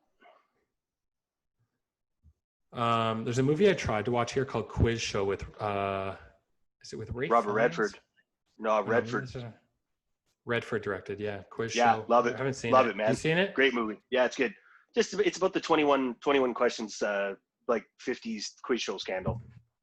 Gotcha. Basically, every quiz show in the 50s was fixed. Gotcha. That's kind of like on my list. Big Van Damme fan. Always. Okay, Time Cop. This movie will always hold a special place in my heart because it's the first movie I ever saw a boobie in. So that was. I remember Time Cop. I remember borrowing it, I think, from like Uncle or something like that. And when I saw it, I was like, "Whoa!" I was like, "Whoa, a boobie!" Time Cop is Van Damme's best movie. It's his best movie. It's his best movie by far. It is an awesome. It is not my favorite movie of his, but it's his best movie, hands down. I would agree with that. Like Bloodsport for me is a better movie. It might be my favorite movie of his just because Bloodsport didn't hit home with me the same way. I don't know why. Just Time Cop. Something about it I really loved. Yeah. It was almost like a modern day Minority or back in the day Minority Report to an extent. Yeah. I went on this big, I've always loved Van Damme. And then I want to say a year ago, I just was like, I'm going to watch everything. And some movies I was like, damn, I forgot how good this movie was. Like Double Impact. He was the king. Is that the one where him and Rodman, or is that the one where he's got a twin brother? Double Impact is the twin. Double Team is the one with Rodman. And they're not even related, but they both just had double in the title. Is that correct? Exactly. Like, they're not like almost. No, they're and I still remember eating both of them up, renting them. Van Damme was the biggest star. This was back in the day when Chuck Norris, Arnold Schwarzenegger, and Van Damme. It was basically like these machismo guys who couldn't act ran the male leads in Hollywood. And I think I had this argument with somebody too. They said that Die Hard isn't the best action movie of all time, but I was like, Bruce Willis is the best action actor. How can you like? That's another story for another day. But you could probably do a whole episode on Die Hard. It probably is the greatest action movie of all time, just because it's such a solid movie. Once you add it all up, once you add every piece together. Oh, and Alan Rickman is probably one of the best bad guys ever, just for that. Stole the words out of my mouth with that generic European bad guy accent. Just incredible. That movie, I don't know what it is about that movie. You can watch it every single year at Christmas. Even when it's not Christmas, like you could just watch that movie. It's a good movie, but it is one of the greatest action movies, if not the greatest action movie of all time. Funny story. I'm on a transatlantic flight just before Christmas, and I was going over to England, and I'm watching Die Hard, and I went up to take a piss, and I came back, and there was a note on my seat that said, "Some people think that Die Hard is a Christmas movie, and some people are wrong." That's all it said on this note, that somebody saw me watching Die Hard, decided to walk by my seat, and put that on my seat. And I was like, well, how do you feel about that? Because I know there's this ongoing debate, and I know exactly how I feel about it. Oh, it's a Christmas movie. You think so? Here's the thing. I really don't care. I can watch that movie anytime, and it's a quality movie. Yeah. It has the Christmas elements in it are so strong. It's hard to deny that it's not a perfect movie to watch at Christmas. The whole sentiment behind the movie is Christmas related. All of it. Like the whole tugging at the heartstrings, trying to get his wife back, like hasn't seen his kids. It's Christmas. Just because it takes place in LA with no snow. But the fact that they're dropping all the exploded paper at the end to make fake snow is a great story that's written into the script. That's a great story idea and element. Yep. It's all about metaphor and things like this. You know what I mean? Man, I still have that Die Hard 3-pack box set you gave me on VHS. Still got it. It's over there. Oh, I love that. I think I had the DVD one. Yeah, that's why you whatever you bought on DVD. I was still ripping VHS at that point. Whatever you had on DVD, you're like, here, take the VHS. Like, sweet. That was when I was working at the movie theater, every paycheck I got, I went and I blew it at HMV. I bought every DVD known to man that I loved or whatever. You know what I mean? And they're sitting somewhere and they're great, and I'm glad I had them. Yeah. Just kind of kicking a dead horse now. Here's an interesting one. The River Wild. Do you know about The River Wild? Love it Kevin too. Bacon, man. Kevin Bacon plays a bad guy in it. Very interesting. Yeah, man. It was cool. I remember watching that. Like that was like on a Friday night ABC thing. Like, and we watched as a family. It was a cool movie, man. It's a cliffhanger on the water. It really is. It really is. I love it. It's like this family story. The dad is kind of like a piece of shit and ends up saving the day kind of thing, right? Like he's the piece of shit who comes around and learns to become a man. Story of redemption. By protecting his family. Yeah. And it's awesome to see Kevin Bacon in a bad guy role. You can see that he can actually bring it and play it, and he can be pretty like a little psychotic, you know? Yeah, he kind of saved Hollow Man. Hollow Man's not a good movie, and he's the only bright spot. Hollow Man's not a good movie. Yeah. No, but he's the only bright spot. Oh, yeah. Ching. 1994, The Scout. Now, this is a movie directed by Michael Ritchie starring Albert Brooks. It's a baseball movie. It's one that flew under the radar. Michael Rappaport's in it. Brendan Fraser's in it, I think is the pitcher. Whoa. Very strange. I definitely have seen the cover. He's in mid-wind-up on the cover, Brendan Fraser is. White cover. He's pitching in a baseball uniform, mid-cover like this. Yeah. Huh? It's interesting. I don't think I've ever seen it. Nope. The Specialist. This is a cool movie that's underrated and forgotten about. Sylvester Stallone, Sharon Stone, James Wood, Eric Roberts. It's like a cool action movie from the 90s that is forgotten. Cool. Hoop Dreams is in there, like we talked about. Little Giants, Pulp Fiction. Pulp Fiction, I mean, could deserve its own episode. I don't think we really need to get into that. No.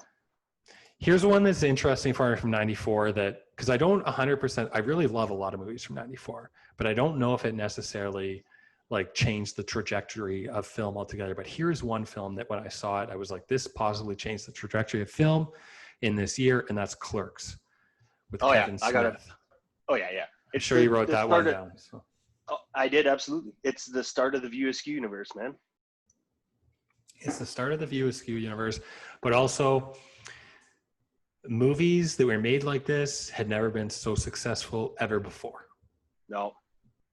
And that's a huge impact on the industry, to show that some bum from New Jersey with a credit card, as long as you're talented enough and you know story and you can piece together a film, you can do it. That was a huge. It was it's hard to describe, but like it's exactly what you're saying. There's a movie from the 80s that is also like made on a shoestring budget. It's called Henry, Portrait of a Serial Killer. I've heard of it. I've never seen it. I can't think of the guy's name offhand. It's Henry's. Oh, what is the guy's actual name? You know, it's basically Tom Cruise's like. It's Tom Cruise's. It's Tom Cruise's like rival and then best friend in Days of Thunder. Anyway, this movie. Michael Rooker. He's an amazing actor. It's basically a lot of the movie is he's a serial killer. Yep. And it's like spent himself like talking in the mirror. Like he's talking to himself in the mirror. It is dark and crazy and was made for like 50 grand. Like nothing. Yeah, this is it. It was shot on 16 millimeter in less than a month with a budget of 110,000, which then and now is no money whatsoever. No money. Like, people don't understand how expensive films are to make. 110,000 is nothing. The acting performance in it is so good. It's so good. But like there wasn't an indie that did something like from Henry all the way up until Clerks. Here's your here's your segue about Henry. Yeah, thanks for bringing it around.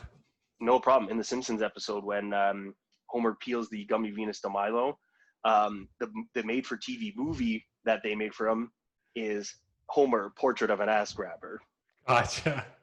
So classic. Anyway, Clerks. Clerks is man, huge impact, right? Like that is not just something that everybody loves. That is something that changed the game. That's a cultural seismic shift in movies right there. Still going here. See some things. Double Dragon, Mary Shelley's friend. The Santa Claus. Again, the Santa Claus falls into that wholesome. We were still in the wholesome because I love the Santa Claus. That little kid, Tim Allen. I thought Tim Allen was hilarious in that movie. Yeah. Santa Claus 1, I think, was good enough. We didn't need more, but it was great. No. Yeah, true. Leon the Professional. Another great movie that I never saw until much later in my life, but it is a very good movie. So good. Got it on my list too. That's another one that Gary Oldman, I think we were talking about him at the beginning with Romeo's Bleeding. Leon the Professional, Gary Oldman's pretty stellar in that. And that is just like a solid crime flick that includes these like little heartfelt moments between Leon and the girl. Yeah, it's freaking awesome. There's not much. It really is. And that director, Luc Besson, he's a very good director. He's done some interesting stuff. Yeah, it's well acted and it's well shot. It's very like film noir in a way. Oh, here's an amazing one from 94 called Trapped in Paradise with Lovitz, Nicolas Cage, and Dana Carvey. They filmed it in just outside Toronto. I just found out. No, I didn't know they filmed it just outside of Toronto because I was talking to someone who actually worked on it, and where it was shot.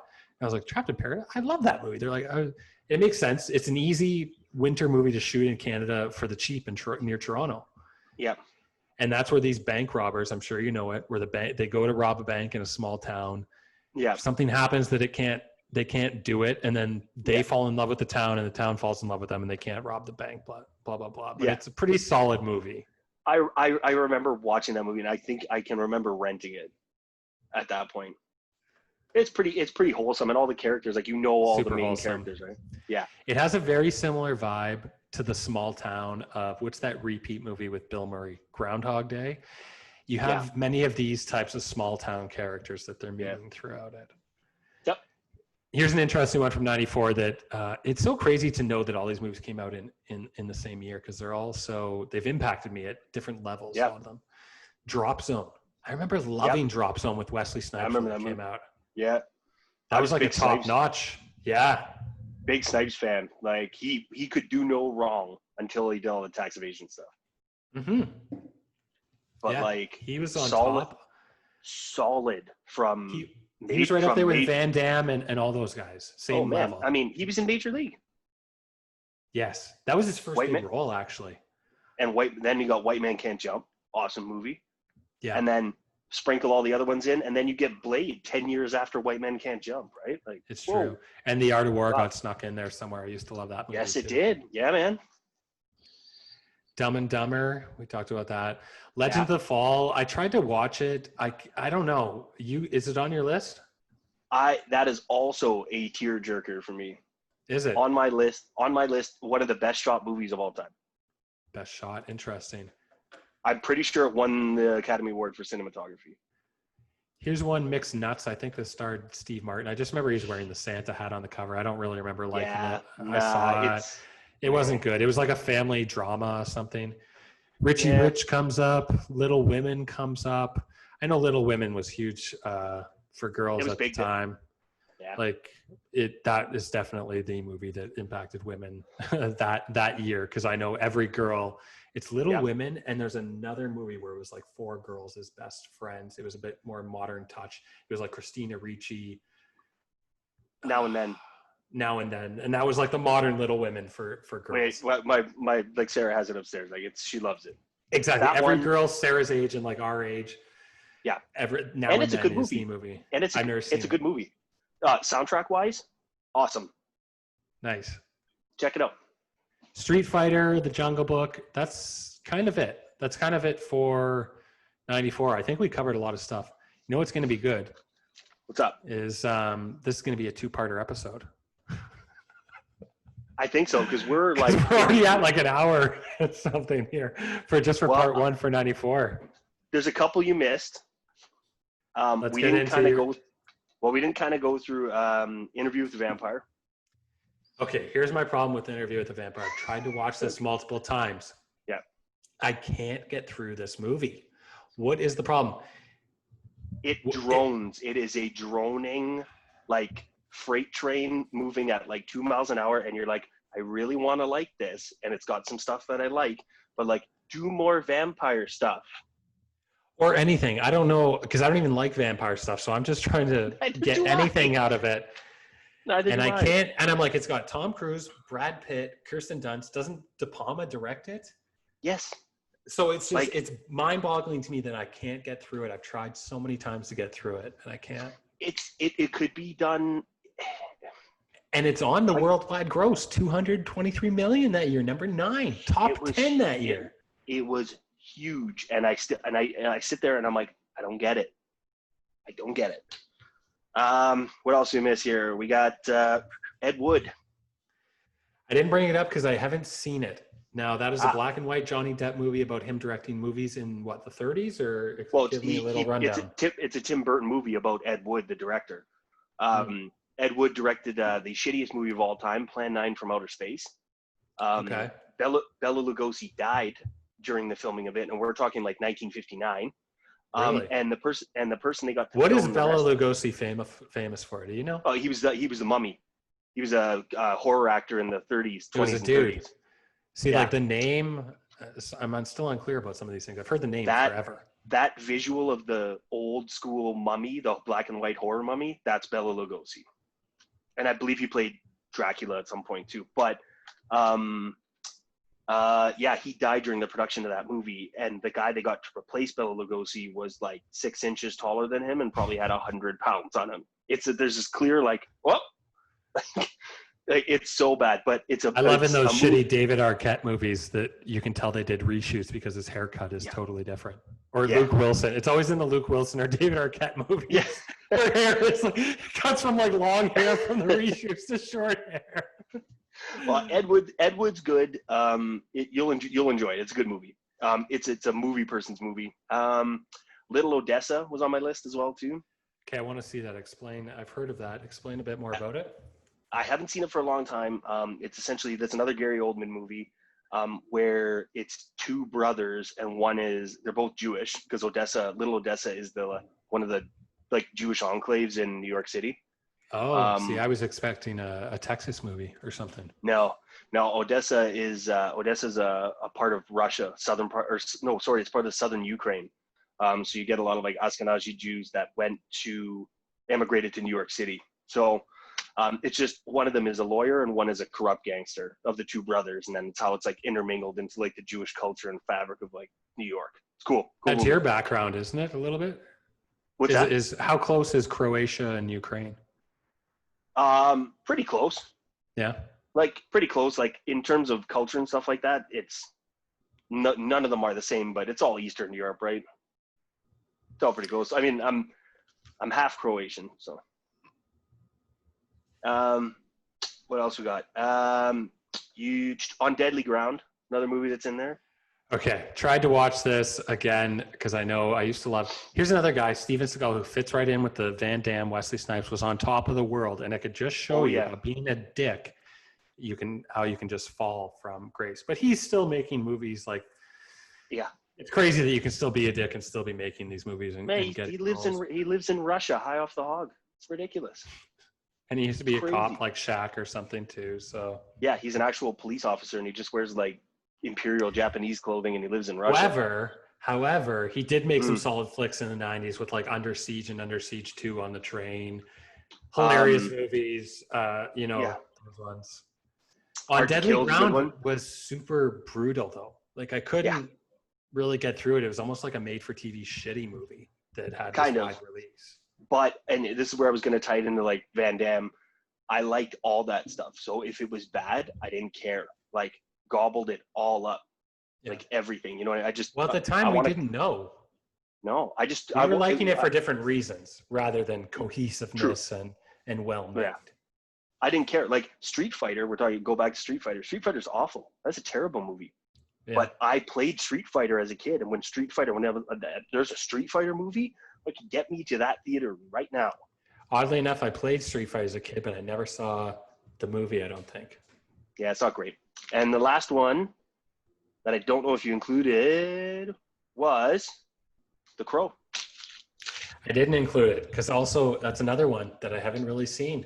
I think the reason why I didn't see The Crow until much later, but then you watch The Crow, and then as a wrestling fan, you're like, well, that's just Sting. So I clearly see where you stole Sting from. Yeah. The guy sitting in the rafters, like the face paint, everything. I'm like, this is just. They just gave him a bat. No, he's not the Crow. He's Sting. He's got a bat. He's Sting. It's a guy. He's a scorpion guy. You know. So stupid. But I gotta say that wrestling is Vince McMahon is the most corrupt after watching all those. Oh, the Dark Side of the Ring. Oh, we gotta have a wrestling one too. Oh, totally, man. Because those are just too good. I didn't watch it for quite a while, and then I want to say about 4 years ago, I resubscribed to the network and I got back into it because I just wanted to watch the old backlog. But then I was telling myself what was on TV was good, and then after this WrestleMania, with the no crowd, and I was like, I'm watching it, and like Sarah, who can sit through most of it, and went to a WrestleMania with me, was like, which one did you guys go to? We went to a 32 in Orlando. And what are they at now? This would have been 35. Okay, interesting. This would have been 35. I think I sent you a message, and I just found it so funny. There was this tag team, because it was so quiet. You guys thought that by yelling WrestleMania, it would like pump them up, or like it was this tag team called Street Justice, I think, and they were just like WrestleMania every 2 seconds. I was like, buddy, we get it. We know we're watching WrestleMania. You don't need just because there's no crowd. It's kind of like we could probably talk about baseball as well. I don't know if you've seen any of the baseball that started with they have cardboard cutouts in some of the stands and they have fake crowd noise, and it's just terrible. I say anyone who's a true fan doesn't need that stuff. They know the situation of the game. They know the intensity of bottom of the seventh or bottom of the eighth or bottom of the ninth, full count. Anyone who's a true fan knows they don't need this added shit. Well, and there was that, and they started it in Germany when the German league, the soccer league, was coming back. What they did was they got people to pay like 20 euros to have your cardboard cutout put in. so that they would put a picture of you. You send it in, email it, and whatever, and then would put you on a cardboard cutout. But what people are doing, people from the UK were putting like serial killers in there. Like it was ridiculous, and they had to stop it because one guy, it was on Reddit. Somebody sent in like a picture of this doctor in the UK who was convicted of like a rumor. I think he was convicted of killing well over 50 people. But Jack the Ripper. They were like, it was I can't remember the guy's actual name, but he was a legitimate doctor, but was administering like medication to people that he didn't have to, and then there was someone put a trash can Astro, the cheater trash can Astros or whatever. Yeah, someone did that. Yeah, and then someone's dog took a home run off the head the other day. Like honestly, and that's we're talking about WrestleMania. After watching the first 2 seasons of Dark Side of the Ring, and then so good, but watching that show. And then just knowing what I know, and then the connections like McMahon has and stuff like that, I was like, and then I saw Mania, and I was like, you know what? I'm done. Like, I'm not giving this guy any more money. Like, I have literally like put stuff aside to watch wrestling. Like, I will put things aside to watch. And I was like, what am I doing? Stop. Well, I mean, those docs were just so good. And I know, and actually they're made in Canada, I'm pretty sure, like through Jericho and Vice. So in Toronto here, or close to it. Or at least that's where they're getting their money from. So yeah, because you see it at the end, it's like Vice and then Government of Canada and all that stuff. Yeah. The dude. So they're making good stuff though. Oh, it is. Yeah, but after that whole thing, and then everything that you hear, and then like what happened with Owen Hart, and then you watch that one, and you're like, oh my God, they're That's a tough awful. One. It was awful. And then I watched that, and then Mania happened, and I was like, God, I'm done. I just can't do it. It left me feeling like greasy. So Zuker, this was amazing. We might leave people hanging. We'll do, we'll showcase this 94 one first. So we talked about a lot of stuff. We talked about video games, talked about 94 We're all movies. over the place. We're all over the place. Obviously, we have so much more to talk about. So we'll just circle back around. I'm going to try and hit up the other 8-Man Madness. I'm just going to hit up some other guests as well. Yeah. But we'll circle back around for the 99. And I also have another idea that came up from doing research that I was like, I came up with certain ratings. And I almost might give 94 a 9.4 for myself, because I think there is room to grow. I think the 70s has a couple of years that are very interesting to me. 74 is a huge year that I'm super interested in. It's possibly one of the greatest movie years of all time. 76 too. So I think we have some more stuff to talk about going forward, but I think 99, we'll do 99 next. Okay. And other than that, I mean, what else is going on? What I'll do is I'll make another list for 99. Like, I looked at it and I know some of the movies that I like gravitate to in 99, but I'll make a list, and I could even do what you did here, unless you want to run it, which is fine. But I could have a list and you can make a list, and then we'll compare who's got what on what. And then. Yeah. Well, I mean, I think this was a pretty good process. I mean, I went through, kind of scrolled through some ones. You brought up the ones I didn't mention. I think it's a pretty good system. I think we covered a ton of shit. I think we covered so much interesting stuff, so many interesting movies that a ton of people have not ever seen. No one has seen all these movies like we have, and that's why we're talking about them.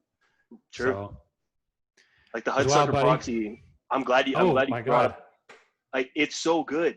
I haven't seen it. Good. There's still movies on here that I haven't seen that are just. It's like I said, 94 was the Tim Robbins coming out party. Shawshank.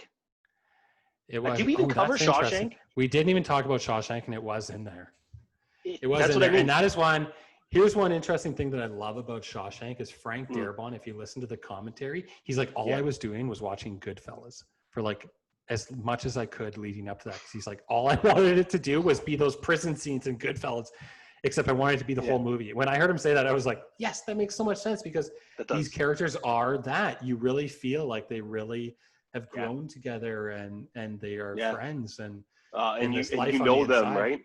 Yeah. Like you're sitting at the table with them, right? You're like leaning over, like having a conversation with them. You're like, I know Haywood. Like, I know that. Like, now there's another thing about Shawshank is that it is also in line with Forrest Gump for me, where it is a very well-made Hollywood puff piece. It's still one of those feel-good, spirit-full movies, but that doesn't mean that it doesn't even get me, the person who's trying to avoid being taken by these Hollywood puff pieces. Yeah. You know what I mean? Yep. It's one. That's when you know they're good, is because they hit people like us who are avoiding kind of these Hollywood, or know to not fall for it, I would say. Yeah. But you still fall for it. That's when you know they're good. When you're flipping through the channels, if Shawshank or Forrest Gump are on TV, you're probably going to stop to see where they're at. Be like, well, I wonder if they're at this part yet. Maybe I'll circle back. Like, it's that movie when it's on, you watch. Same with Goodfellas. Goodfellas is on TV, I will watch it. Yeah. That's it. It is those friends. It's got that realm of friends bonding. You feel like your family. Yep. Goodfellas, Shawshank, and Dazed and Confused, I would say, have that kind of thing. And Tarantino said it where he says when you watch it, you feel, even if you're alone, you feel like you're with your friends. And I would say that those movies feel like that. And they're interesting for that. And then the wide shot on the beach on the end where it's pulling out and they hug or whatever after everything they've been through. These movies are all 3 hours each. You know what I mean? Like, I think Shawshank might be the shortest. At like 2.5, I'm sure. No, I mean, Goodfellas is still 2.5. I want to say Gump is just shy of 2. I don't think it's over 2 hours, and maybe Shawshank is 2 hours and 12 minutes. Gump's got to be over 2 hours. They cover so much ground. Take it up. We got to check Gump. I want to say Shawshank's under 2 hours. Hour 58 minutes, maybe. I'm the guy who used to like read the top of the VHS when it would say like 120. Gump is 142 minutes. That's over 2 hours. Oh, that's 2 hours and 22 minutes. Yeah. Yeah, that's a lot. I know these ones are long. They got to be to cover that much ground. And then Shawshank, Goodfellas, I would say, is probably the shortest of them all at like 2, maybe 15 or something. Shawshank's got to be pretty long too. Oh, man, I just saw some 1999 movies. I can't wait. 142 minutes, exact same length. Wow. Interesting. Interesting. And honestly, nowadays, try to get somebody in the theater for 2 hours and 22 minutes. I was telling this to Sarah though. I went on this huge 90s comedy kick too. Every single movie is between 85 and 95 minutes. All of them. The one I think I think the one that's the longest out of all of them that I was watching was I think Tommy Boy's like an hour and 45 minutes. Well, that's pretty long for a comedy. It is. There's a few of them that are a little bit longer, and I was like, that is really long for a 90s comedy. But I love it. You're only into it for an hour and a half. Enjoy the ride. It's not much, really. It's really not much. You can get away you can get away with making a good feature for 110 minutes, actually. Oh, yeah. Or that's way too much. What I was thinking, 80 minutes, where it's like, just a little bit over an hour, bit over an hour. I agree. Like the Blair Witch or whatever else. So Goodfellas was 3 minutes longer than both those other movies. They were all roughly 2:23 or whatever, or 2:25. Wow. Yeah, because a lot to squeeze in. They're epics. Those movies are epics. They travel time and space. Cover a lot around like Boogie Nights. Oh, and you know what? I haven't seen Boogie Nights for a long time, and now that you mention it, that's a damn good movie, man. Oh, it's amazing. I think that was his first one too, which is or second one. Harder to even believe. Hard 8 was I think that's a 98 one. We'll have to get to, but man, there's so much we can talk about. Well, we'll compare 99 next time. And I can't believe we didn't get the Shawshank, but that's how much we covered that we didn't get the Shawshank. Probably the movie that like, one of the most known of that year for sure. I would say of all the movies, like you can't dislike The Lion King or Shawshank or Forrest Gump. You can find there's fault in everything. Don't get me wrong. Yeah. But also The Lion King, like I can't watch it with my 2-year-old. That's a dark movie. It can be. That's the dark. Scar stuff. The Scar stuff and the hyenas. Yeah. Like a lot of things get eaten in The Lion King. A lot. It's true. Some hard lessons for a 2-year-old. But no, let's do 99 next time. It's cool, man. This is amazing, Zuker. Thank you, buddy. I'll get this set up, and we'll good. talk again soon. We'll set it up. Yeah. Okay. How about we can even do the same time next week if you got time. Yep, that works. We got to pump out this 99 for the comparison so people know. So people know which year actually won. If you got, you know what we should do is in the final penultimate stuff, we should compare the top 20 from each year like the highest grossing ones from each year, and then compare their IMDb and aggregate score on each of them to see like who, like what, not what we Sometimes thought, that but like stuff's all different, right? The it can IMDb be. is very different Well, sometimes. Rotten Critic Tomatoes scores. loves. How many times have you looked at a thing on IMDb and saw the thing and you've been like, yeah, no, that's not right. Who's reviewing this? And then you start reading them and you're like, no. Yeah. But That's why you always yeah, have to judge for yourself. You always got to yeah, get in there. yeah. If it's got over 6 on IMDb, I'm in. It's true. Wolf 6.2. Yeah, We'll wrap it up. true. We'll come full circle with Wolf 6.2. Yeah, a 6.2. It's a watchable. Put it on. I'm gonna go get it right now. Good luck. I don't even know where you're gonna get it. I'll find it somewhere. Well, let's say it maybe next time, same time next week, or we'll keep the communication lines open. And Okay, buddy. Well, we'll make sure buddy. we squeeze in this 99 very soon. And talk to you For soon. sure, man. Thanks, and take care, brother. Yeah, same to you, man. We'll talk to you later. Okay, Zuker. Peace. Okay, take it easy.